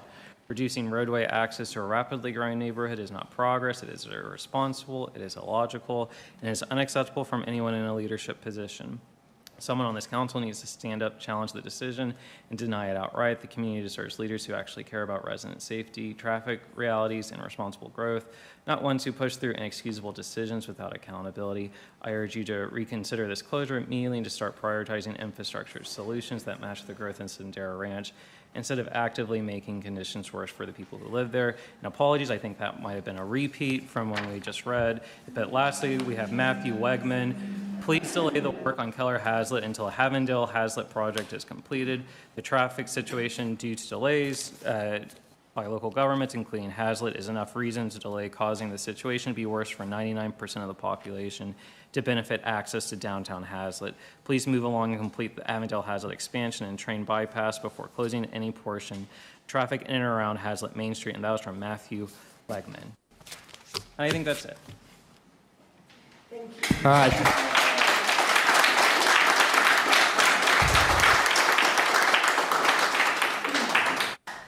Thank you, Mr. Page. And again, I'll check, are there any comments online? Anyone online? No comments online. All right. Well, thank you all who have made comments, and thank you again for the reading of those other ones. If we will go to item 5, items of community interest. City of Haslet general election will be held Saturday, May 2nd, 2026 from 7 a.m. to 7 p.m. for the purpose of electing council members place 1, 3, and 5. The terms are for 2 years. The ballot drawing for the ballot order will be tomorrow, February 18th at 9 a.m. here in this community center. Early voting will take place from April 20th through April 28th. As the election approaches, specific locations are posted in accordance with state law. And if you will visit our webpage, you'll see elections page, and it'll give you those sites. 5B, our annual Easter egg hunt is approaching. That'll be March 28, 2026 at 4 p.m. at the community park. It's a free event with games, prizes, vendors. There will be over 26,000 eggs, and anything in the past, I know they're full of candy and or some coins. But come all, and there's always a great time. Administrative reports. Council, do you have any questions on the administrative reports?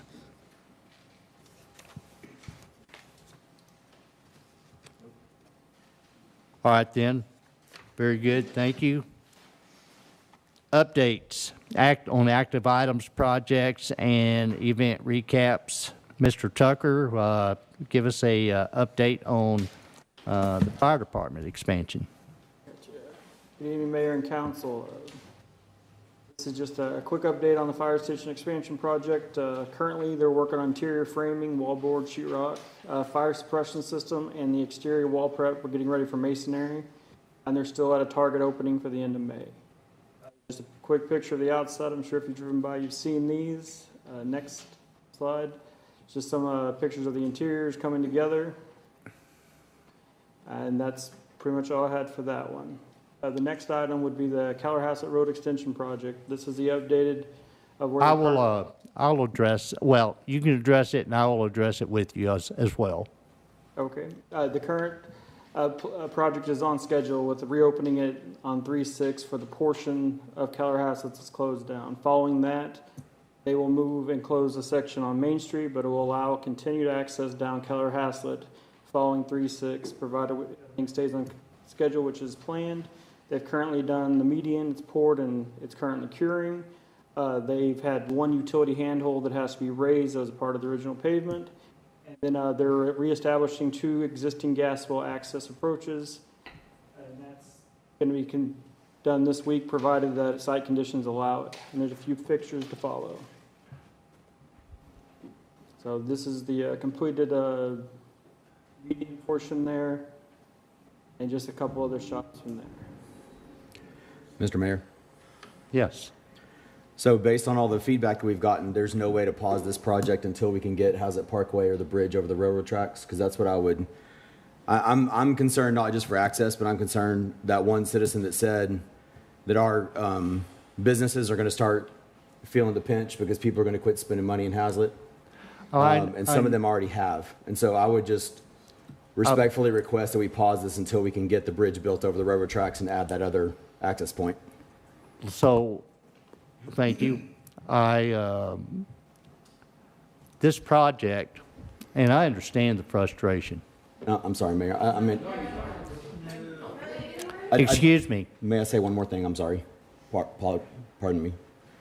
I do appreciate your effort to create the Avondale Haslet or the Haslet Keller extension, but to do all these medians, and it just makes it so difficult with the traffic the way it already is, and how much it has grown even more. I realize that you have an idea that you want to make it one way, but with how much there has been growth and how much is still being built, I just think if there's any way we can pause it, that'd be really great.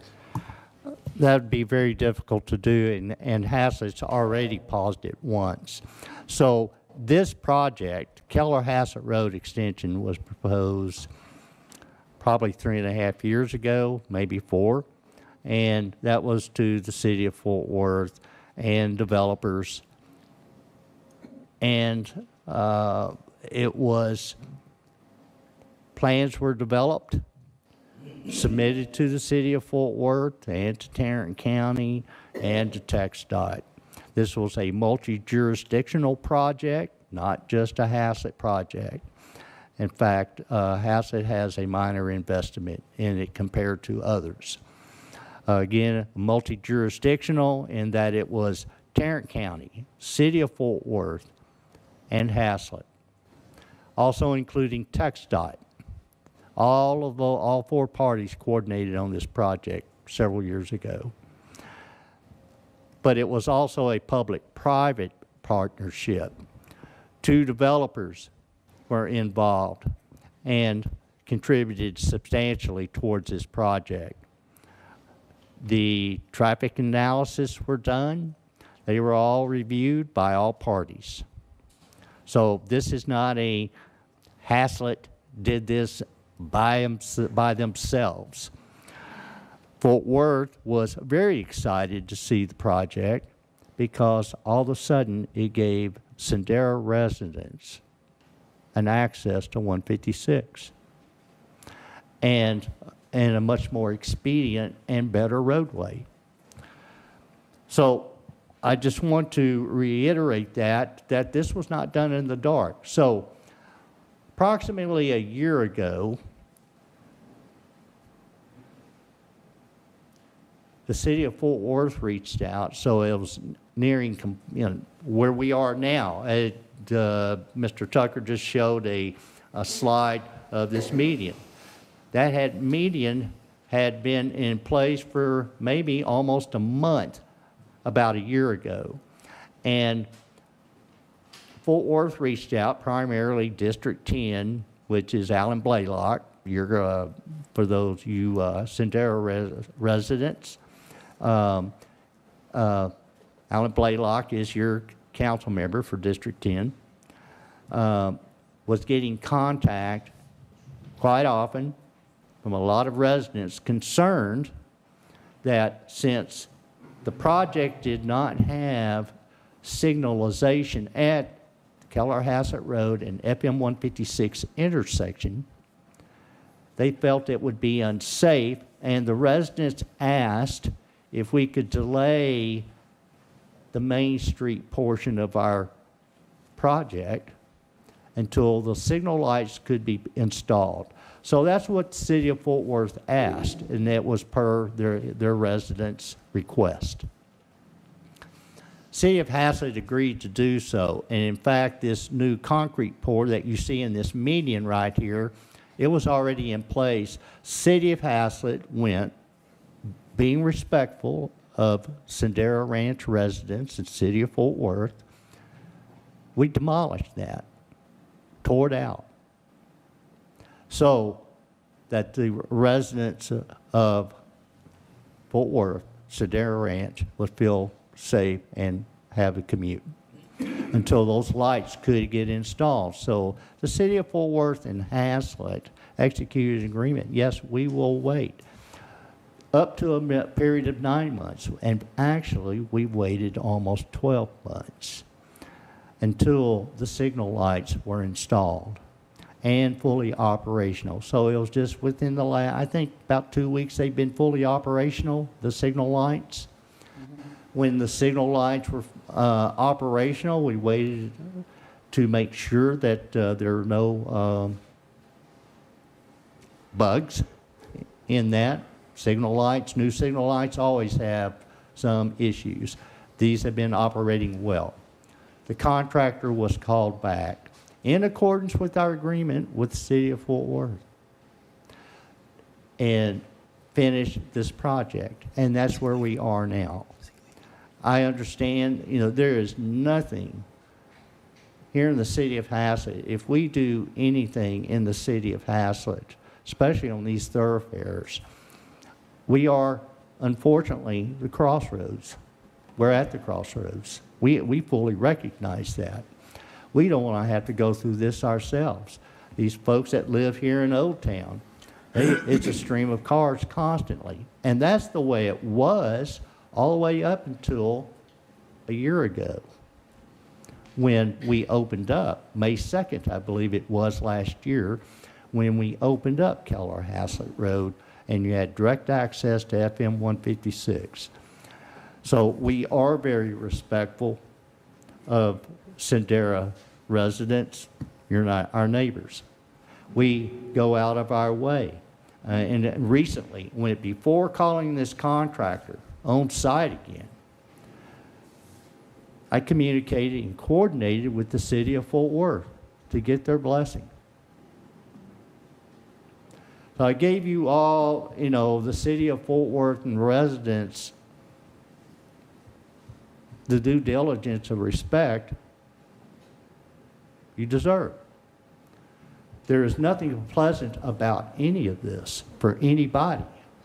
We all recognize that, unfortunately, but I'll say that Fort Worth and Tarrant County were so excited, but particularly Fort Worth, that 3 years ago when we proposed this project, it was the only east-west corridor that could be established that gave Sendera access to 156 and not have to go through this, 4 stop signs and 2 lanes in the middle of Old Town. This will give you alternatives as to how you get to I-35 and 170 going north on 156 or going south on 156. We understand your frustrations. All of us share in that. We're in the middle of it. Mayor Halsey, one question for that, sir, for some clarity, please. Yes.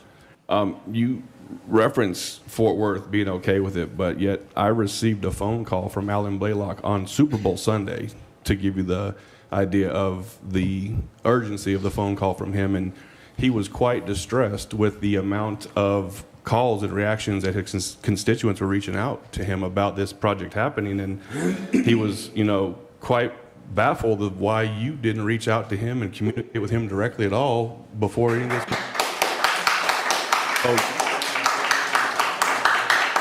But I had a phone call with Alan Blaylock wondering what the heck is going on and asked me what I knew about it, but we all knew you were doing it when you sent all of us the email the same time you sent him the email, sir. So no, you did not have Fort Worth blessing to do this. You're just trying to cover yourself. You're the one who's at fault for this, not Fort Worth. Well, thank you. Mr. Blaylock did not call me, and you didn't call me to let know Mr. Blaylock called you. Excuse me. I'm not. Who did I coordinate with? I coordinated with the Director of Transportation and Public Works of Fort Worth. That's who I coordinated with. And they asked if they could have time to contact other parties in Fort Worth. I assume they, contact District 10, Alan Blaylock. That's their business. Well, what a leader would do, a leader of a city would reach out to another leader of an adjacent city, and they would communicate. They would initiate. Since we're initiating construction, why is he going to reach out to you when we're initiating the construction? Make that make sense. Please. No, sir, you're on the hook for this one. Sorry. Deal with the consequences of your actions.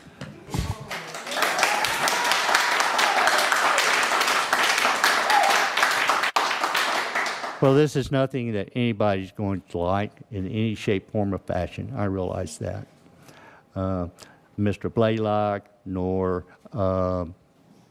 residents in Sendera, residents in Haslet, particularly if you live here in Old Town. Well, if nobody's going to like it, then why do it? Then, because it is a needed thoroughfare for primarily the residents of Fort Worth.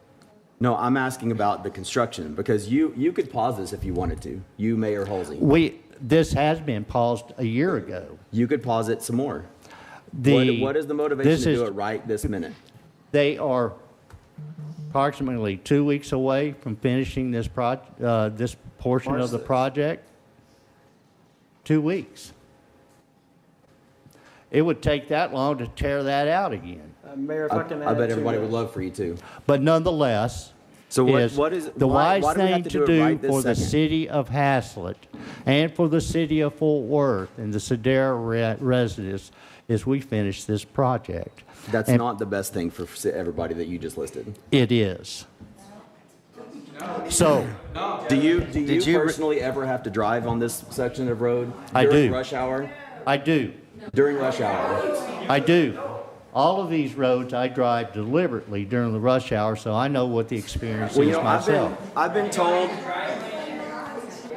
that people have seen you start to pull out of your driveway and see that there's too much traffic on 156, and then turn back around and just go back to your house and wait for traffic to end. Well, that's not true. It isn't. No. Oh. Are you watching me there? I'm not watching you. I had a citizen tell me that. Oh, well, that's not true.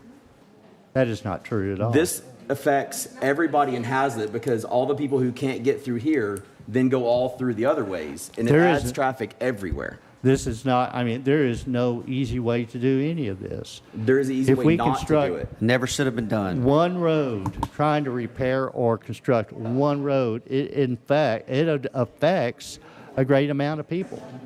It You're just right. so It does happens affect to a great amount be, of as people. I had mentioned, we are at the crossroads. When we got to But this is going to improve- start affecting the businesses in Haslet. No, that this won't Yes, it will. improve the businesses. I can understand early frustration to say things, well, I'm not going to come and buy anything in Haslet, Texas anymore. That's a natural response when you're frustrated. So if they all started boycotting all the businesses in Haslet, and all the businesses in Haslet started going under, and they all got mad at you, Are it you wouldn't matter? encouraging them to do that? I'm not encouraging them at all. I'm telling Then you, that's what that man said. I would think that you would ask, please be patient with us. We That's what have that you man in already mind said. as well. We are conscious of what you're going through. If you were conscious of what they're going through, you wouldn't have built this. Fort Worth and Tarrant County would say otherwise. They were excited about the road. They weren't excited about cutting off Main Street.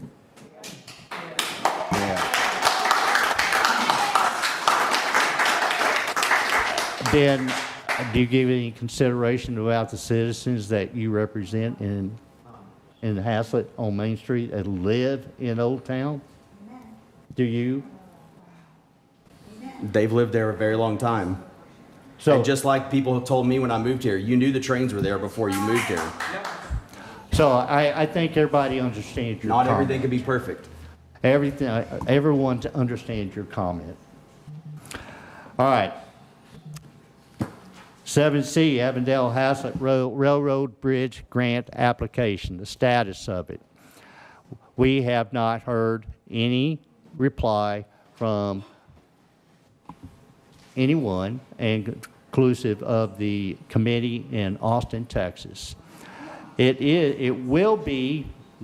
All applicants will be notified by the end of the month, whether the award is granted or not. And I'll take this opportunity. There's folks that are under the impression that there is a smaller version bridge designed and paid for and ready to construct. The TxDOT, now that smaller bridge design started 4 years ago, and recently, and because it goes over a railroad track, is that the design has to be submitted to Burlington Northern Santa Fe to get their approval, that it meets the criteria. TxDOT had charge of that. TxDOT submitted that. Now, a consulting firm working for TxDOT, Haslet had nothing to do with it, is TxDOT submitted the design to Burlington Northern Santa Fe for review. The Burlington Northern Santa Fe rejected the design. Why did they reject it? Well, TxDOT showed us why. Is that the consulting firm in a concrete column stanchion that supports the bridge, one of them, well, several of them, a pair of them, were in the middle of the railroad tracks. Sounds ludicrous, doesn't it? Elementary. How could you make a failure like that? Well, it did. It happened.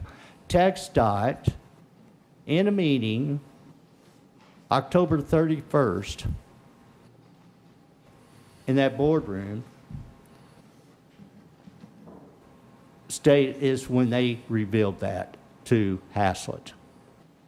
They stated that we are not, and they stated that they did not want to work on that bridge anymore. They didn't know if they could technically solve that problem. But they were aware, and at that meeting I said, you know that we are submitting an application for this larger bridge. And they said yes. We will wait until, their choice was to wait until Haslet finds out if they are awarded funds to build that bridge. They said, if we are awarded, that is the better solution. They also said, if Haslet is not awarded, they will go back to engineering and try to resolve that design flaw. Now, Haslet was not involved in that. Haslet and those documents are available.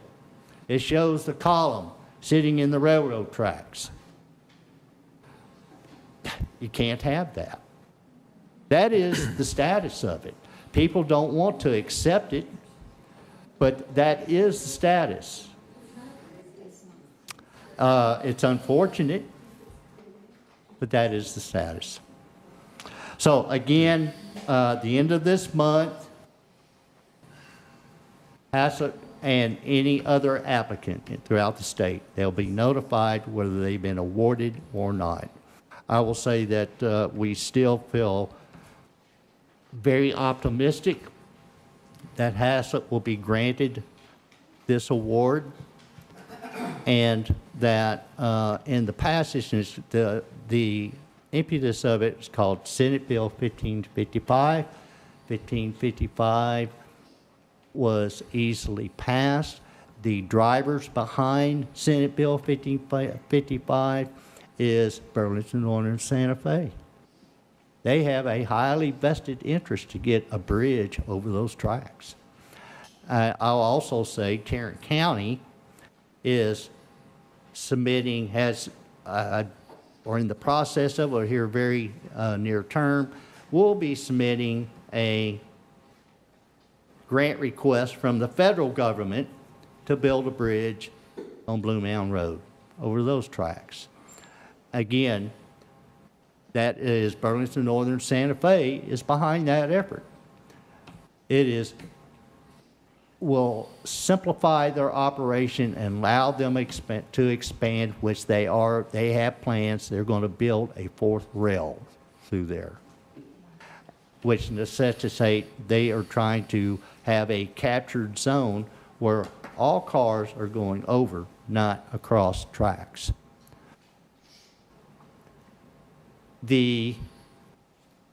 In Burlington Northern Santa Fe's pursuit of Senate Bill 1555, the poster child used was Haslet, Texas.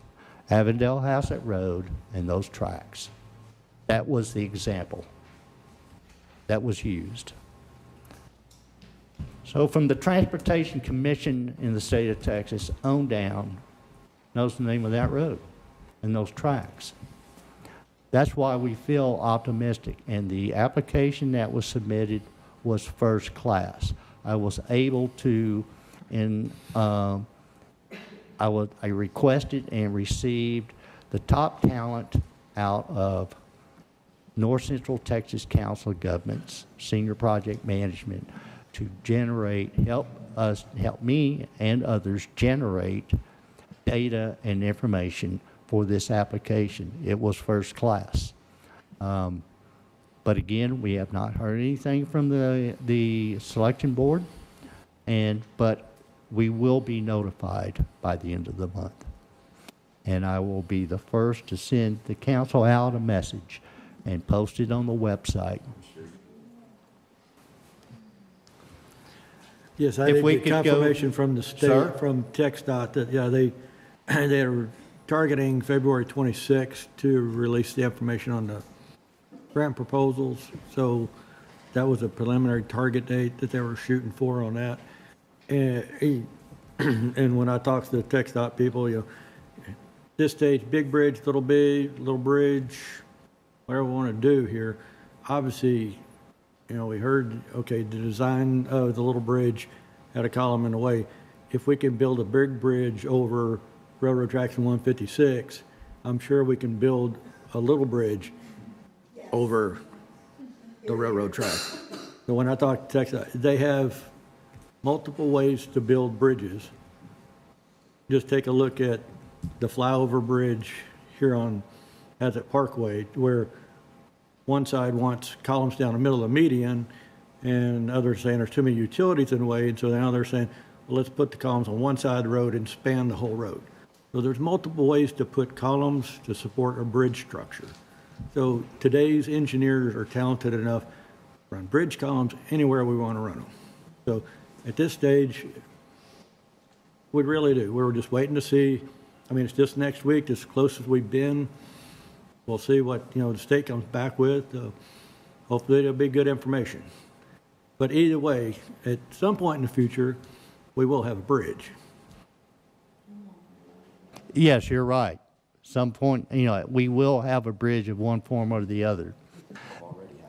But it was, as already expressed, Burleson Northern Santa Fe denied that bridge. But as he just said, you can change the design. And Sure, it could have been done already. Based on a design And that we was wouldn't even have to be submitted. worried about it. TxDOT chose, in response to that, TxDOT chose, it was their choice not to pursue that design anymore. This is why it's important for all of us to go get information from other sources, not just from you. Because they quit working on that design because you submitted the grant proposal for the big bridge. That's not the reason why.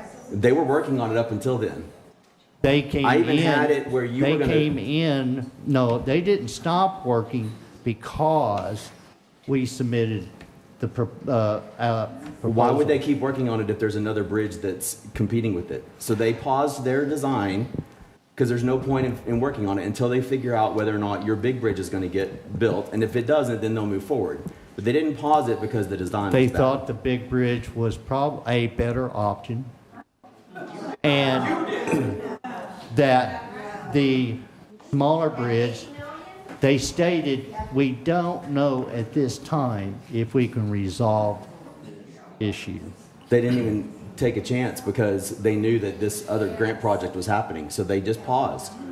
Because why do work that may or may not ever come to fruition? So they paused it. It's not because they didn't think they could do it. Well, because they've been building bridges that's what for they 100 told the years. city engineer and others and myself in the meeting. Mayor Halsey, when was the House bill actually passed? When did that get passed through the legislature to make that $250 million available for applications? The exact date, I'm not sure. Was it last year, 2025, I Yes, believe, it right? It was The in 89th in legislature. 2025. Okay, yeah. so you started blocking the small bridge in 2021. What's your excuse? Because you didn't have the House bill.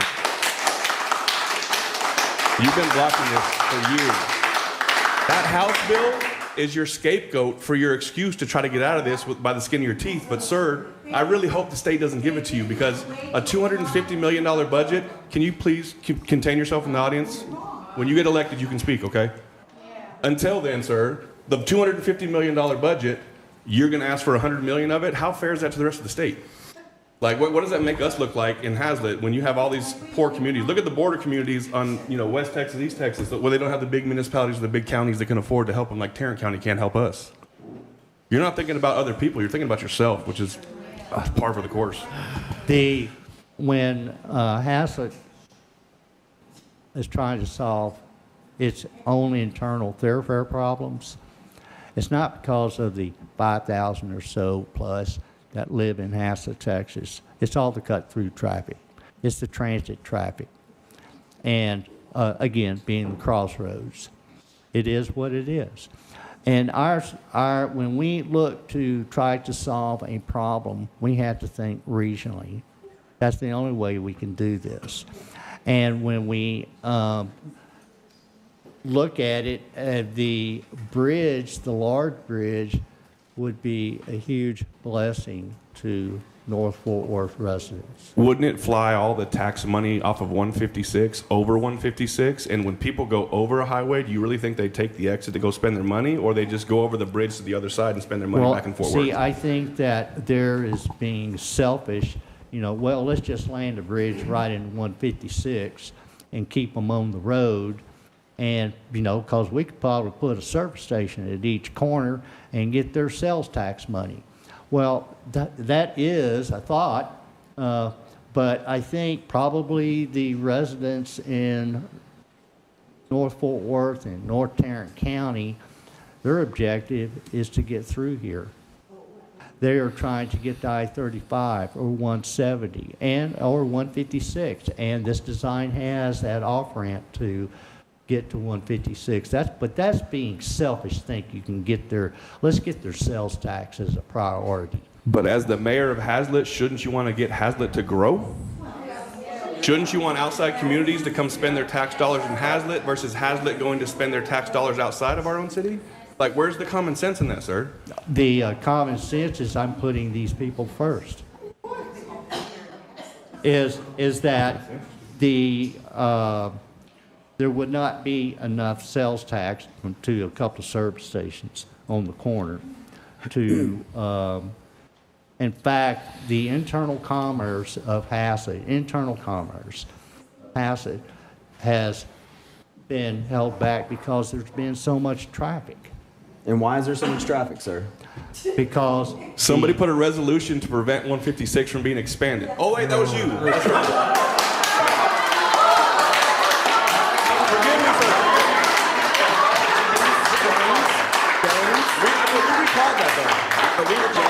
James, he said that Haslet is trying to figure out our thoroughfares. I know, I'm sorry. That can't be right. I'm trying to build amenities for our citizens. He's trying to build a shrine to himself. I'm not sure how we're trying to figure out our thoroughfares because we haven't. And Avondale Haslet is one of the main thoroughfares from 35 to 287. It is supposed to be something that is developed and has all kinds of stuff. Aren't there other projects right now that are also on hold? There are none on hold. Actually, there are. There are development projects that are on hold because everybody's waiting on the bridge problem that could have been solved 3 years ago already. No. Yes, there are. Excuse me. All right. Then I suggest, that we could probably discuss this all night long. I understand. And it's been up multiple times, and I understand that. Though the citizens of Haslet wanted 4 lanes on 156, but the council here has rejected that. Go ahead, TxDOT. If you'd like to build 6 lanes through Haslet, then... That is not what we said. Yeah, that's what you did. That is what you did. That's not. All right, so, council, we all understand. We can talk about this all night long. Let's move to item 7D. So Mr. Tucker can update us on Westport Parkway and Gamble Street. Okay, this is a update on the ongoing panel replacement program that was approved. Can you hear me? All right. Okay, so the current progress is they've finished the first set of patching on Westport. This is a section from roughly Heritage Parkway to Harmon Road. We currently have traffic moved over to the other side. Basically, this following Monday, that'll be 2/23, they're going to open that section back up. They're going to be moving past Harmon to do the repairs on that section. They'll be swapping traffic over to allow for that work. Next slide shows it's a plan that's posted on the website. This is our basically traffic control plan. So it'll be very similar to what's happening currently, but they're getting through this as quickly as possible. Roughly 7 to 10 days is cure time after the pour, and prior to that is prep. But any opportunity to speed this up, they've worked hard to do. Like I said, there is a time of cure before we can allow traffic to travel on it. So that is the current situation there. I don't have an updated date on when they'll be doing some of the intersection patching. That is going to be most difficult. Yes, sir. Is this what we voted on a couple of weeks ago? Okay, I just want to make sure. Yeah, there were several, yes, sir. Go ahead. There were several panels in different areas. Most of them are on Westport that are in those travel lanes. They're causing significant damage to tires and rims and, suspension components. So these are absolutely musts, and I think it's usually a good testament that we're not getting large amounts of complaints. They're happy to see these getting fixed. The most difficult section we expect is going to be in that intersection at Westport and Intermodal, and that'll be scheduled in the future. We're going to really, that may have to be done in pieces because there's a lot of turning movements, but we expect that to be the most frustrating for traffic, but it'll be handled as safely as possible. But they are absolutely panels that have to be replaced. Okay. Yes, sir. So I drive, a lot of us do, this all the time.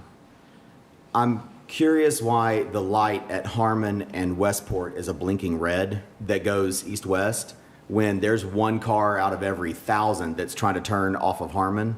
If we could just have that blinking yellow, it would alleviate a lot of problems. That's a great question, and that was the original intent, is to switch that to a flashing yellow so they would always have the right-of-way, and then you'd have to stop for the Harmon traffic. The only issue with that is there is not enough sight distance at any time for an 18-wheeler to make a right-hand turn. He would always be turning blind, so even though it's only one out of the masses, we deemed it too dangerous for them to make that movement. Are we able to redirect them to make them go to Haslet Parkway instead and just close that part of the road off? The way that facility was designed, it was not designed for a right-hand turn out of their facility. It was made specifically for a left-hand turn, and that road is in pretty poor condition with a very tight S-turn. Okay. It is just, we all agree that it would make traffic move more responsibly through there and quicker, but there is not any, it's such a blind curve there, and it's not always apparent, but. Because we've got Westport with construction, we've got Haslet Parkway with construction, we've got Blue Mound that is so backed up all the way to the hill. It literally takes an hour just to get into Haslet every night for everybody, not just pass-through traffic, Mayor, but everybody. Well, and that's what, I understand the frustration there, and if there was a way to, they are moving as quickly as we can make anybody. They're doing anything that can get traffic back on these areas, but there has to be repairs made, and there has to be that time. Like I said, 7 days is like the minimum we would want to put traffic back on something. We're using a over-engineered section, so we don't have to do testing. It can be put back in service because we're assuming it's in the worst condition. And most of these, the subgrade is saturated, so it's obviously why the failures were happening, and this should seal that up and make these long-lasting repairs. This is quality money, and the return on having traffic actually use these lanes, I don't think they were previously. We were down to one lane in lots of areas because of how bad some of those pavement panels were. In the future, could we coordinate a little better and have only one or the other under construction at a time rather than both?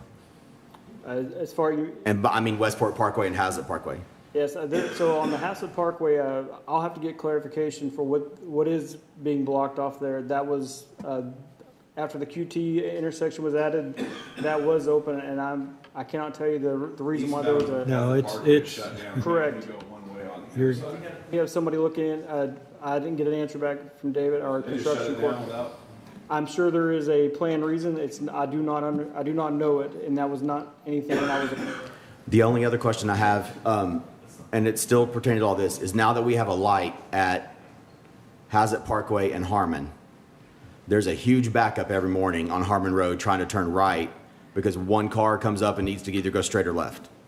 Is there any plan in the very near future, hopefully, to put a right turn only added lane right there so that people can turn right and go eastbound on Haslet Parkway? The ultimate section there, yes, not in the immediate. Not anytime soon. We can look at timing to see if there's something they can do, possibly splitting the phase. It backs up a lot right there. So we have a traffic engineer design the timing schedule. They said if there's things we notice that are causing issues, and I have seen that myself, so we'll have them look to see if they can do something with splitting that phase and give that a longer movement. There is zero on the other end. There isn't any traffic coming from the other side, from QT, absolutely yet. See if they can find that. And right. Mr. Tucker, and one more question in regard that actually for a safety perspective, somebody brought to my attention that new light right by the QT when you are coming westbound from 170 in, the turn signal was blinking red and green at the same time. That is So correct. it was slightly confusing. I know a few people were posting about it. My wife actually was one that went through it at the same time, and it did the same thing to her. So, I mean, people kind of fixed it, but have they been able to get that addressed or at least looked into that? It was addressed on Friday at 11 o'clock. We were notified the day before that somebody had noticed that movement there was conflicting. It didn't impose any actual safety because you only had greens when appropriate. It was very confusing, and it was a miswiring in the cabinet. So the company that implemented all that, they quickly came out, made the change. But because there was no conflict, we did not put it in flash just to keep traffic moving. But that has been resolved. It was 11 a.m. on Friday. That was a quick catch. Awesome. Thank you, sir. I appreciate that. Yeah, I mean, James and I, you had already talked about this. Y'all reached out to Mike Anderson coming home. The traffic coming down, starting on Haslet Parkway, was horrendous. So, all right, I didn't get to go home and eat dinner before coming to this council meeting. And it simply was from the traffic from Haslet Parkway to my home, and that's a jog over to Westport. The traffic on southbound intermodal was backed up to the bridge. There's a little bridge over the drainage creek down there. They were trying to turn left to go east on Haslet Parkway. The folks coming out of Sweetgrass, coming east, they were backed up because the trucks were, it was just a cluster. There was too many trucks, too much traffic, and nobody was yielding to the stop signs. It was a mess. So we got through there. It took me 3 turn signals to get from intermodal onto Westport. And that's because the trucks coming out were just clogging up the intersection because traffic backed up going east on Westport, stopped at that intersection. There was nowhere to go. And so everything was just, I've got a picture sitting there looking at the light, red and green and red. Okay. Got on Westport. I kid you not, traffic was backed up from the light at Intermodal to the light at Schoolhouse Road, bumper to bumper. And we're looking at a picture here that's shown on the screen with that green section where they're working. Why do they got the lane blocked off here at the bridge? I know it's got a dip, but that's what's causing the backup right there. That's unrelated to this project here. That is part of the TRA sewer line expansion coming through there. There's a bore pit located right to the edge of that lane that's moving people away, and it's just for a safety reason for integrity of the bore and traffic. That is, don't want people moving that close to that. That should be finishing up soon, and that will alleviate that. Unfortunately, there is a lot of projects moving through this town at one time. They're boring underneath the road. Correct. If the weight of one lane of cars right there, then I would say there's an integrity of the bridge in general. It's not for that. It's the borehole is very close to the edge of that, and when they're boring underneath there, they don't want any kind of issue with the boring operations. That's what they have told us, that it was a necessary requirement to have that buffer from boring where that bore comes out, and we'll They need discuss that with the to get that engineer and see if resolved there's quick. anything that can be done. It was requested, but that was the answer. That's what's backing up right now. That goes the people running stop back to Amazon. And this is just to tie in. We're on it, so I might as well tie it in. It's not for discussion. But we know there's a business coming into one of those warehouses that's going to add 500 parking places. They dang sure better do their traffic impact analysis with dumping 3 and 4 people out twice a day onto that road, because it's going to be chaos. Yeah, And I'll call Mike Anderson, talk to him about it. I know he was here when I discussed it before, because that's going to be worse than Amazon. Yeah, and I will discuss with the city engineer if there is any other thing that can happen to change that traffic devices that are there. That's what was relayed to us, is that it was an absolute necessity because of the project there. Yeah, because by the time that company comes in, I know who they are when they come in. And when we get into the latter part of November and December with Amazon ramped up, there's nobody going to want to drive down that road. You can't. You won't be able to. So we just need to watch. But for right now, we really need to look, what can we do to mitigate this traffic impact that we have with the different construction projects we've got going. It's during rush hour. During the day, it's probably not an issue. I'm with Chris. I drive that road from 6:30 to 7:30 every morning, and then come home from 5:30 to 7:30 at night. And coming home is worse. You just can't drive down Westport. I absolutely understand. Mr. Tucker. Yes, sir.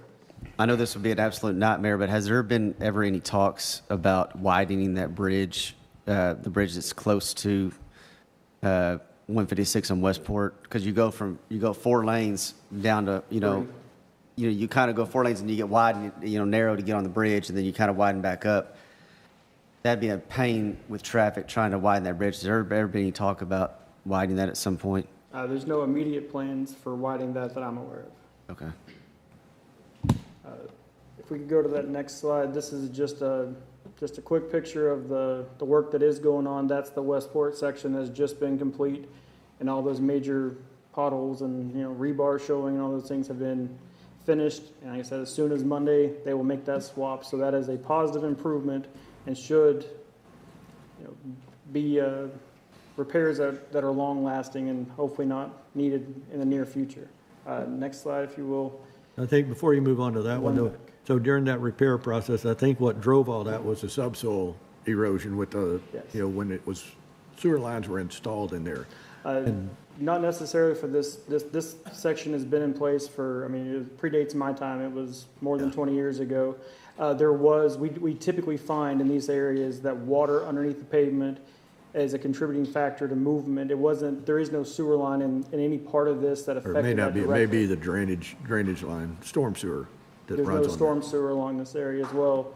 It's just there is a lot of groundwater in this, and as cracks and things form in the road, you get water infiltration that washes some of the fines out, and slowly you get that deterioration. Okay. What we did here to mitigate that is the city engineer just went ahead and designed it as a worst case scenario for all these things. We put the thickest section of flex base, which is very stable, and that would be the answer in all for all the occurrences of this. So we just went ahead and planned on it ahead of time, putting a very thick section of flex base, compacting that in, and a thicker section of concrete.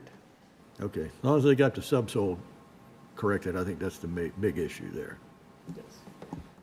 And then I believe lastly here is just a section, as you see here on Galen. Like I said, there is lots of areas in this town, but these are all very needed things. So this section here is recently tore out. They're planning on pouring it on this Friday, and 7 to 10 days will be opened back up. As soon as this is opened up, the work will extend on the other side of the driveway used to access here, so we can maintain access to the city facilities. So you'll access off of 156, and that section from that driveway to the First Street will have several patches along that repaired as well. But once they get done with this, depending on the finish out on Main Street, they'll move into Main Street and then into Haslet Park. They'll start that roughly 25 to 30 days from now. They should be starting in that neighborhood. So I believe that was the last slide. Yep. Thank you. Thank you, Mr. Tucker. May I ask James one more question? Yes, please. Sorry. James, I had asked several times ago, and we did at one council meeting, but I would like it to continue, if possible, to get updates on the Public Works building. Because every minute that we don't have that built, we're losing $50,000 a year at least in rent and other utilities and other fees that we're renting other places for other things. If we build that one building, we can wipe all that out. Yeah, to my knowledge, the survey has been complete for engineering, and they're still working on a site plan. But the surveying crews were out this previous week, I believe, and they're doing that as well as the parking lot paving for Nanceville. So all that was being handled at one time. So they take that data and continue on with site plan and make a movement on that project. And that building is going to be built on the land we own off Schoolhouse Road, is that right? That is the intention. So do we have any kind of timeline at all for that? I do not. Okay, and then just to follow up on your firehouse, I know Doug had brought it up multiple times, but after the firehouse extension is done, is that when the generator is going to be installed? The generator project recently went through a bid opening. That hasn't been brought to you for awarding. Okay. But that is happening just as soon as they, they vet all the bidders and bring that project for you to approve. Okay, thank you. Yeah, Jamie, if we could, Mayor, if we could get on the Public Works thing, if we get a broad schedule put out. I've had a couple citizens ask about the equipment, just sitting out there, people in. Again, I'm sorry, what? On the Public Works facility that's in works. Yes. If we could just, I think we looked at one a year or two ago when we brought all this up, but if we could just put together some general timelines. Understand. Not hard stuff, but just, ballpark, so we know where we're at. Got it. Will do. Thank you. Thank you, Mr. Tucker. I'm going to call a recess for 10 minutes for the Haslet City Council and of the Haslet City Council at 9:10 p.m. and we will continue at 9:20.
Test, test.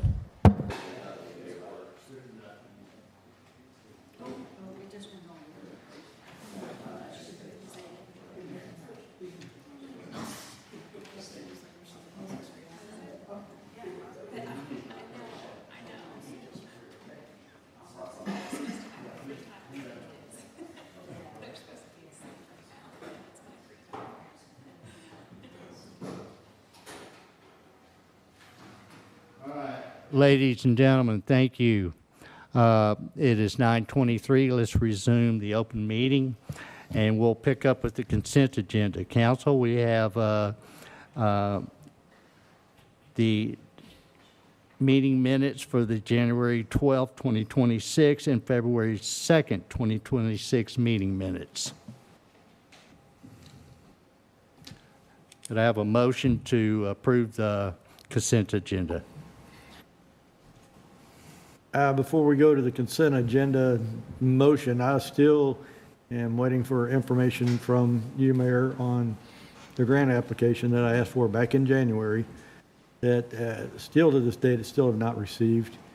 The last you mentioned at the last council meeting was the file was too large to even load on a drive. So I can go to Walmart and pick up a 2 terabyte USB stick that will be big enough to hold everything on most of the computers in City Hall, if that would help load this thing.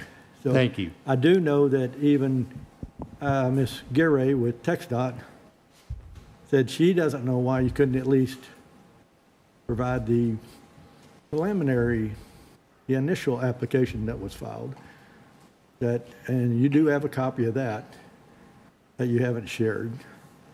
So I'm not sure why you're not sharing any information that's been submitted to the state for this grade separation grant. So well, thank you. We are on agenda item number 8. We're looking at the consent agenda. We will accommodate. We're discussing this consent agenda. Yes. And part of that consent agenda is the minutes from the January 12th meeting, which that was my issue last time with approving the consent agenda, is we haven't received the information that was requested at the previous meeting. So I will make this motion that we strike the January 12th City Council minutes from the consent agenda and approve a consent agenda with only the City Council meeting minutes from the February 2nd, 2026 meeting. Motion is made to strike the January 12th, 2026 meeting minutes and to approve the February 2nd, 2026 meeting minutes. Is there a second? Mayor Hosel, second. There's a second. All in favor? Aye. Unanimous. Thank you.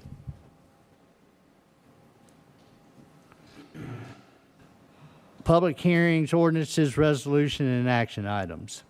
9A is discuss, consider, and act to approve an HCEDC budget amendment for HCEDC email addresses and services. Okay, the presentation, if you'll pull that up. The request is to amend their budget. The emails are $60.45 each per month, plus additional charges.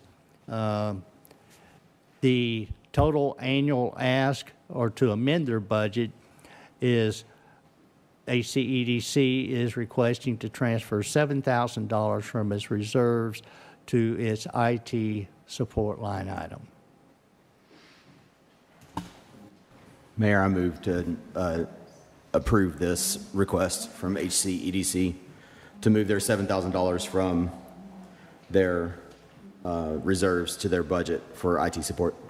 Motion is made to approve HCEDC's request to amend their budget by transferring $7,000 from its reserves to its IT support line item. Is there a second? Mayor Hosel, second. There's a second. All in favor? Aye. Unanimous.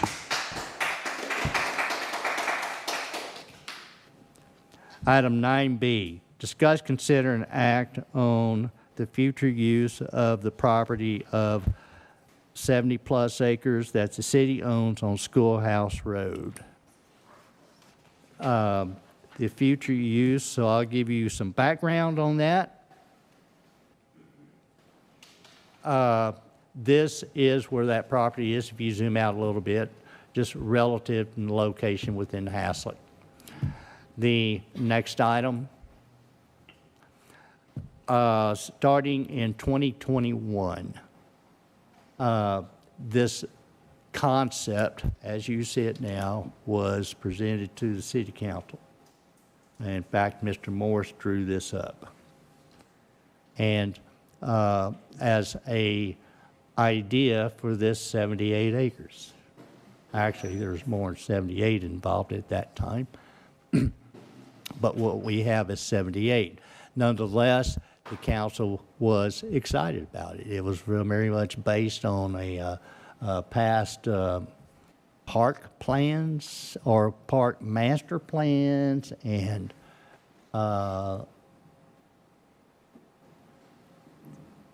a concept plan or other concept plans previous. And this was providing, up in the top left corner, of course, it was somewhat of a garden center and pavilion type affair. You have that, well, here's the garden center and pavilion. On the far left was actually a concept of a YMCA rec center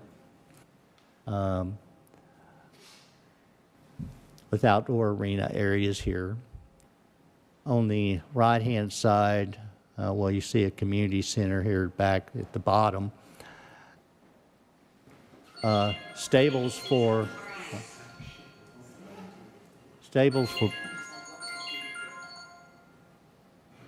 could whoever's phone that is sign up? Yeah. Stables for boarding, and then ultimately, at a later time, would be a large multi-use community center with arena, and also here's a water feature. But throughout in here would be trails for jogging, biking, and equestrian. So the council was all in favor of that, and it went to the EDCs A and B. They were excited about it and agreed to fund the purchase of this property. And so, next slide. It's been more refined. You see the actual 78 acres now is divided with this fence, but this is has been the concept of a proposed development in that area there. And last year, the grant, and this has gone through like 3 different councils approving this. The grant was a request from Congress for the pavilion and community center, and which we all know that that got removed by congressional resolution. Here on the left, center left, you see where these public works facilities are going. On the left is a approximately 4,000 square foot office building. The gray area in the middle is the existing 1 acre site. And to the right, top, near the road, there's a road, Gaswell Road, is 12,000 square feet of, which would be 3 different buildings for public works. But in the small office building would be the 4,000, nominal 4,000 square feet for public works administrative staff and all the building services folks that are in the rented facilities that we have now.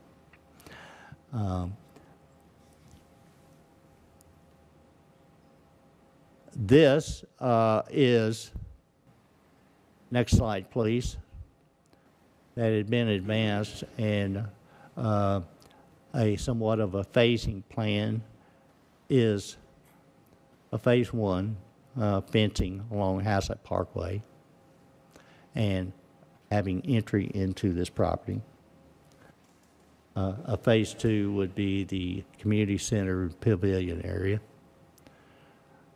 Phase three, as time calls, there's no timeline on this, is a boarding facility.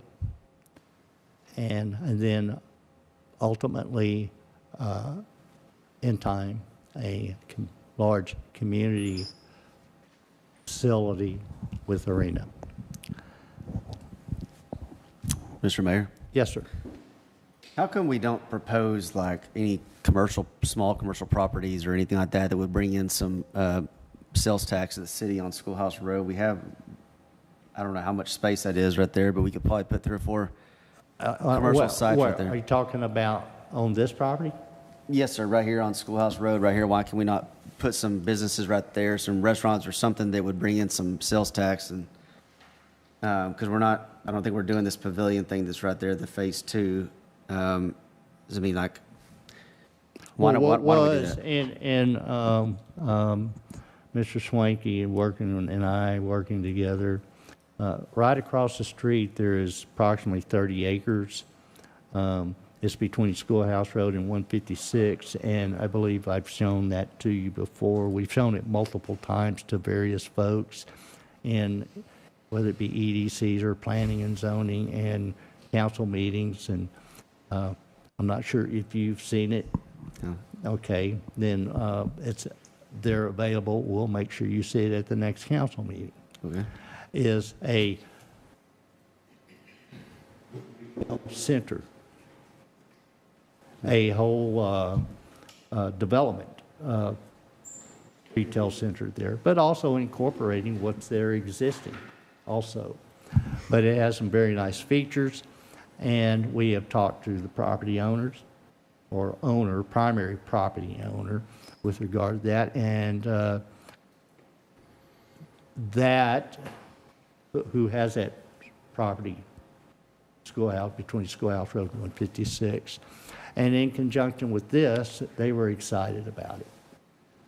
Since this, now, of course, this has been out there since 2021, and there are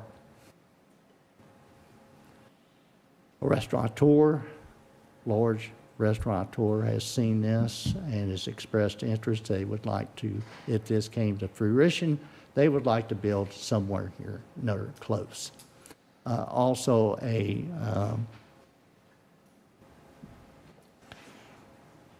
large equestrian supply business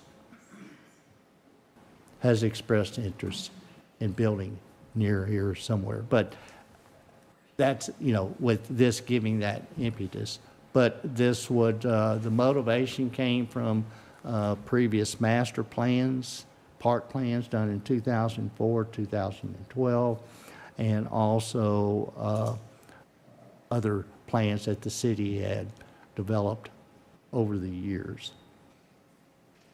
And it seemed to reading the various desires of that went into developing the master plan, the surveys, and the other surveys, it seemed to have matched their interest. But nonetheless, that's the presentation. Is there another slide with this thing? No. Okay, that's it. Mr. Mayor, may I ask, can we go put that map back up, the first one? This one? No, the next one. Okay. No, this one's good. So you said there's supposed to be a YMCA there at some point? Yes. But I heard that project didn't come to fruition? Correct. And why was that? The council they didn't particularly like the thought of a YMCA. That's all I can say. Okay. And can you go to the next slide? So there's a fence right there. Yeah. But the YMCA originally was going to be where that fenced-in area is. Do we not own that piece of land or something? No, we don't. So we only own the top strip and then back to the equestrian center. Is that correct? Yes, Okay. we do not. That rectangle To square it off. delineated by the fence Mm-hmm. is approximately 42 acres. Have we tried to purchase that property? We have not. We did at one time. Okay. But we turned and purchased the 78. Okay. I mean, I think the trail system would be really great because there's a trail there on Schoolhouse Road, and it could connect through this property and come out on Haslet Parkway and connect into Sweetgrass. I think that'd be a great addition. I know when you had that grant out for the community garden, one of the things you expressed most is that you really wanted that 3,000 square foot meeting space. It occurs to me that we do need another meeting space, but also many people have said over and over and over, we need to do things for all the generations in Haslet. And I think a rec center would be one of the best things to do because you could put a 3,000 square foot meeting room. You could put 4 gyms in there that would be basketball and volleyball where we could have kids and adults running leagues. You could have a walking track above for people that need to do walking and they can do it during inclement weather. They could play pickleball during the day. You could have a weight room. You could have an aerobics room. You could have a place where moms could drop their kids off. I mean, it could kill a lot of birds with one stone. And the other thing we don't have any of, basically anything west of 35 is soccer fields. And we have this piece of land sitting here.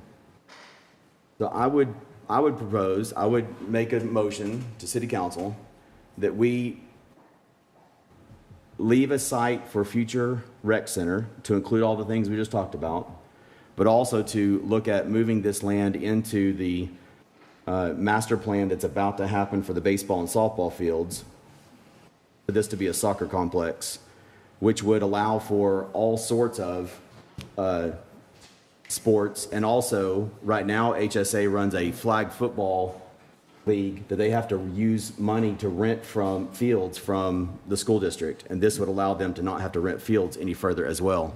About to go on standby on the TV. Thank you. So, what's that? What you're proposing is what I'm working on for the master plan with adding soccer fields and a football field stuff too, so of the baseball area. In the baseball area? But behind the fire station, I'm working on adding a football field and some soccer fields, so. Yeah, I would say to keep the baseball, make this the soccer, and keep the softball. That way we have 3 separate, because that way we could run soccer tournaments here. And you could run softball tournaments there, and you could run baseball tournaments there, and they wouldn't all be conflicting with each other, and that actually becomes a money generator for the city and tax dollars for people spending money at all of our businesses as well, including our restaurants that we have.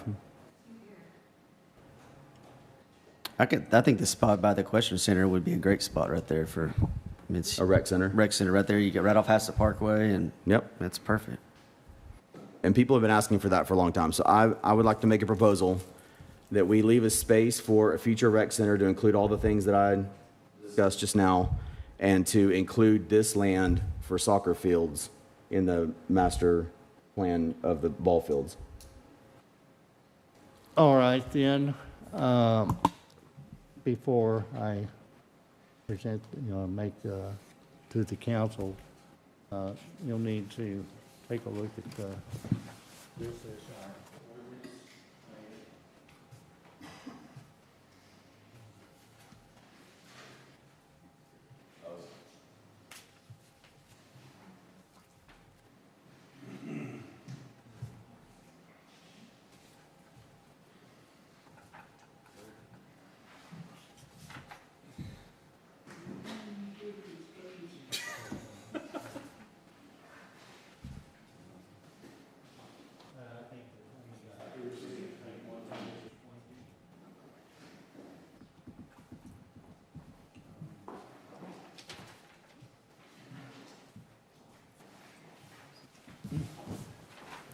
This is, council, this is out of our zoning ordinance.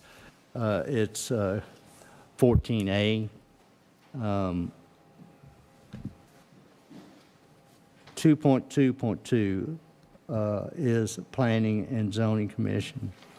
Your proposal would need to be put forward to the Planning and Zoning Board for their assessment and input and recommendation to the council, just staying in compliance with our ordinance. I'm just proposing that we have it in the master plan so that we can have a future use of it. Oh, well, that you Then we account can for go it in the through- master plan. Then we can go through all of this. Oh, okay. I thought you were just doing it now. But I'm saying, okay, so I didn't hear the master But plan. don't we trump P and Z anyway on the council level? You don't trump your ordinance. We approve them. This land is zoned for community use. This is still community use that I'm talking about. Right. So I'm not trumping an ordinance. Well, I didn't, okay, well, what you're clarifying, your motion would be to account for this to being a soccer facility with a rec center. Yes. In the master plan analysis. Yes. That's your motion. All right, then. That's what I said to begin with. I didn't hear master plan. Okay. Motion is made to, for this property to be accounted for in a master plan that Mr. Gilbert's working on, is that correct? A master plan that this property be a soccer facility, allowing for a rec center near Schoolhouse Road. Is that correct? Wherever the best site for the rec center is, Wherever, whether okay, it's on Schoolhouse Road or on Hazlet Parkway. It's just a soccer facility with a rec center. Is there a second? Mayor Halsey, I'll second. There is a second. All in favor? Aye. Unanimous. Very good. Mr. Mayor, Yes. how long ago was it that the YWCA or YMCA, whichever, how long ago was it that they reached out to us, said they wanted to build in Haslet? And if it's been recent, can we please reach out to them and say we'd love to have their business? It's not been recent. Okay, well, It's been several years ago, and it was I that reached out to them. okay, can we please reach out to them again? And, well, the council rejected it, because what was proposed, because at that time, that facility would have been about somewhere between 25 and 30 million dollars. Well, Haslet can't afford. We got a lot of other things to spend 25, 30 million dollars on. But what they had suggested, and what I had proposed to the council, was that YMCA was going to pay 50% of a person to office here in Haslet, and their one sole job would be to contact the large companies throughout the area to raise that money. And the council rejected it because they weren't excited about a YMCA. They would rather see something like an LA Fitness. And I tried to explain, well, YMCA is nonprofit. There's a lot of people that support a YMCA, and LA Fitness and others like it are private businesses. They don't work the same. And there aren't going to be anybody to help a private business build their business, but they will help with building a YMCA. So that got dropped for that reason. So you have interest in pursuing a YMCA? Or an LA, if any kind of area like this, Do I you think understand the difference between pursuing a YMCA versus an LA Fitness? LA Fitness is a private business. It'd be like getting a hardware store to build over there. They're a private business. YMCA has large community, almost nationwide support.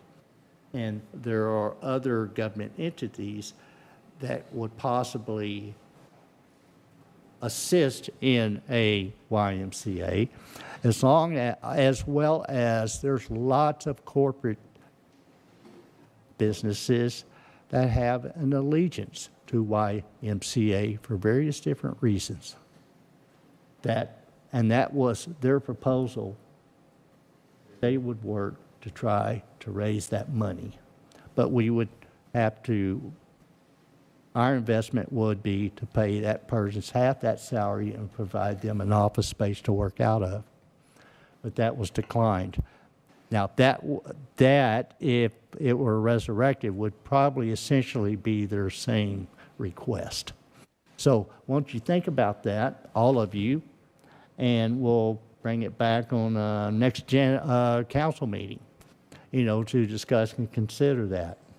All right? So we can keep that rolling.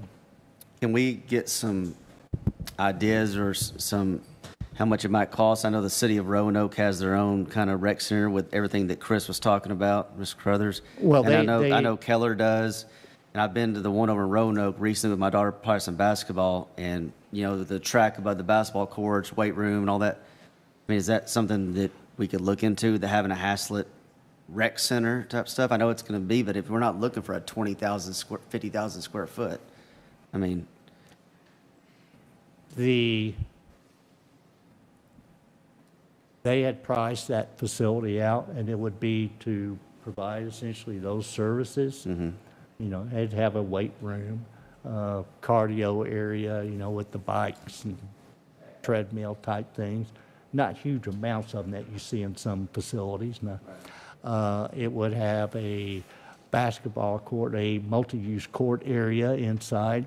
It would have a place dedicated for young children, because parents do come in and exercise, and one of the attractive features is there is some little area for the children to go with a caretaker. And that was that $25 to $30 million range. Well, right now, and that's regardless who owns it, YMCA. Yeah. Right now, we have a ton of kids from this area that all go to Keller to play basketball, softball, football, baseball, soccer, all of the sports.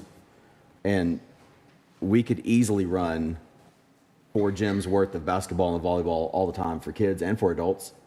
We could easily run soccer leagues and all kinds of other stuff. I mean, this would literally help every generation in some way, form, or fashion if we could get that rec center built in that fashion.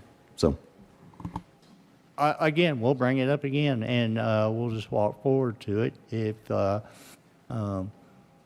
we want to go forward, we can engage those people who do an assessment. We meet with them and tell them, here's what we need, and then they come out and go, here's how big of a facility you'll need, and here's approximately how much that facility will cost.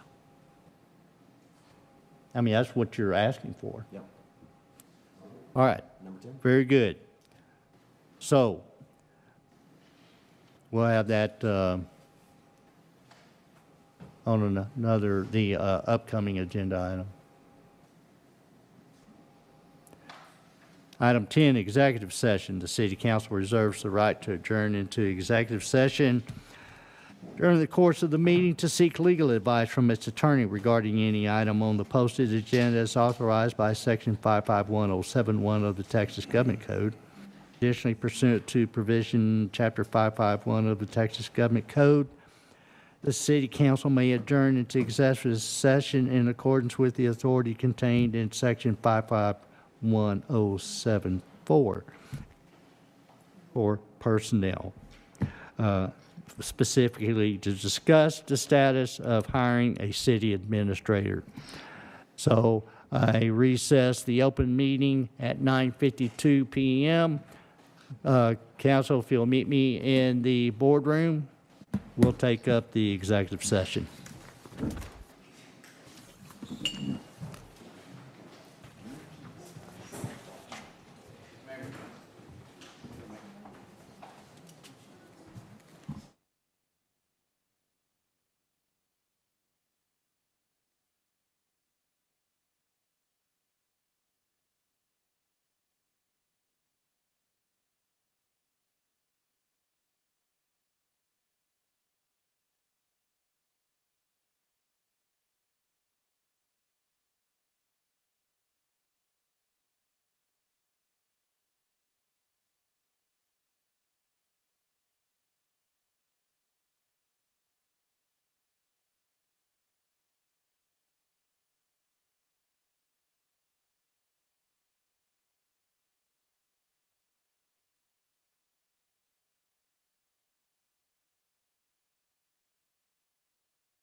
Test, test, test.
Somebody muted it.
test, test, test.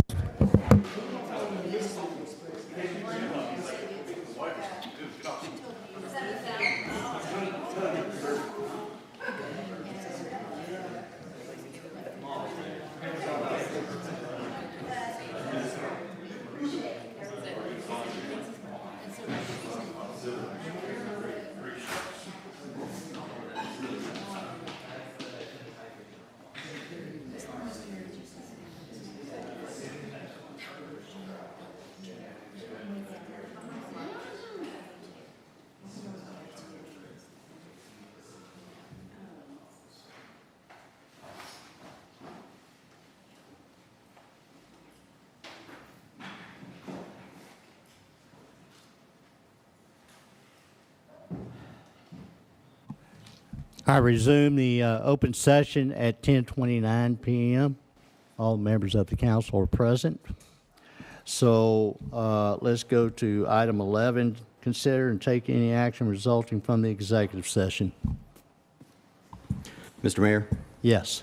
I move to appoint Joseph Ashton as the city administrator for the city of Haslet, effective as of February 18th, 2026, and approve the city administrator employment agreement by and between the city of Haslet and Joseph Ashton to be effective as of February 18th, 2026, and hereby direct the mayor or the mayor pro tem to execute said agreement and approve a budget amendment in the amount of $250,000 to be transferred from the reserves.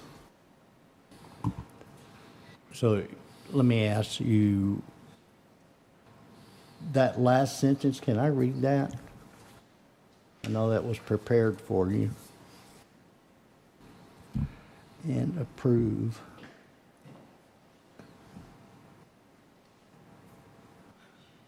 I think that maybe this needs to be modified, Mr. Page, because it says,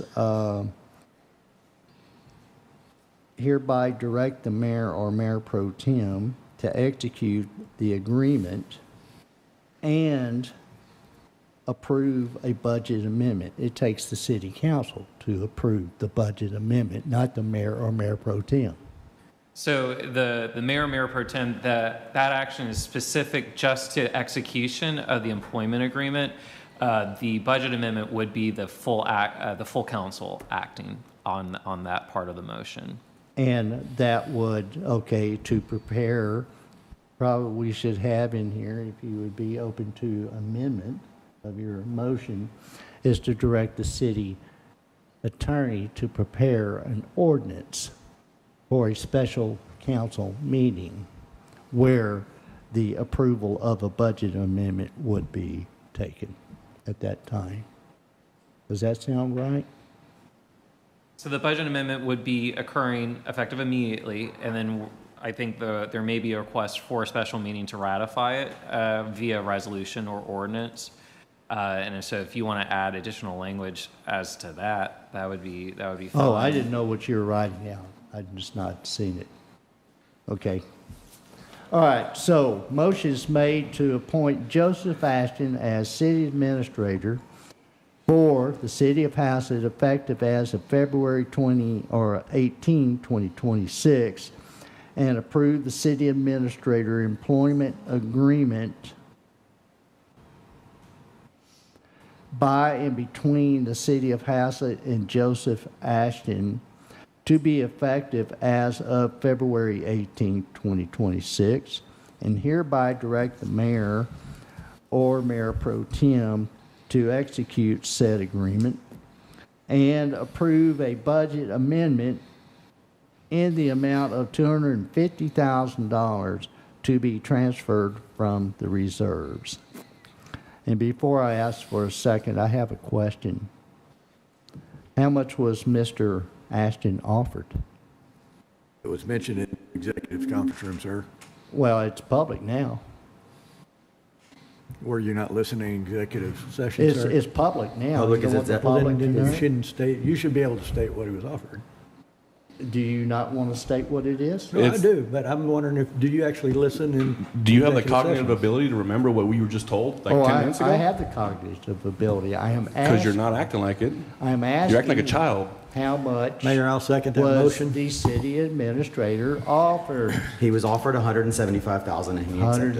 $175,000. Mayor, I'll second that motion. Thank you. Excuse me, I will call, you still have to respect the chair and the process. King Gary speaking. The,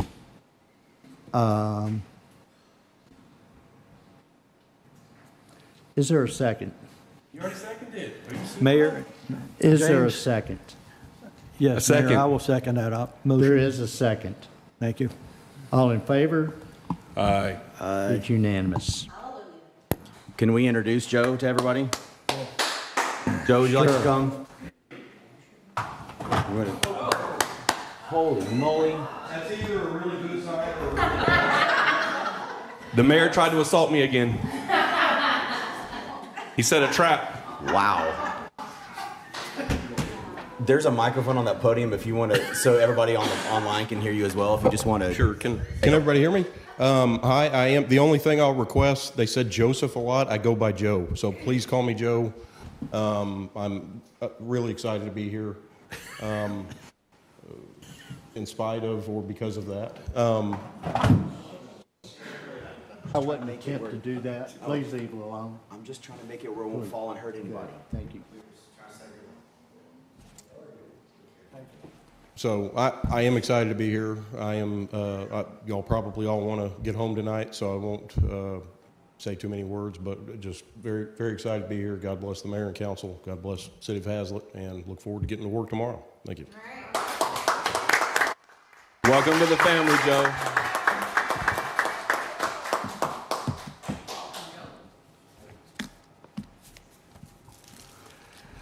All right, then. Any future agenda items? Mr. Mayor. Yes. Jeremy, what do we need to do? We need to call a special meeting for Monday night to. Yes, you need to make a motion for a special meeting Monday night. I would like to make a motion for a special council meeting for Monday night to ratify the budget amendment ordinance. To ratify the ordinance for the budget amendment for the city administrator. Motion is made to call for a special meeting for next Monday night, and where the council will vote on an ordinance amending the budget. Is there a second? Mayor Halsey, I'll second. There's a second. All in favor? Aye. It's unanimous. Thank you. I adjourn this meeting.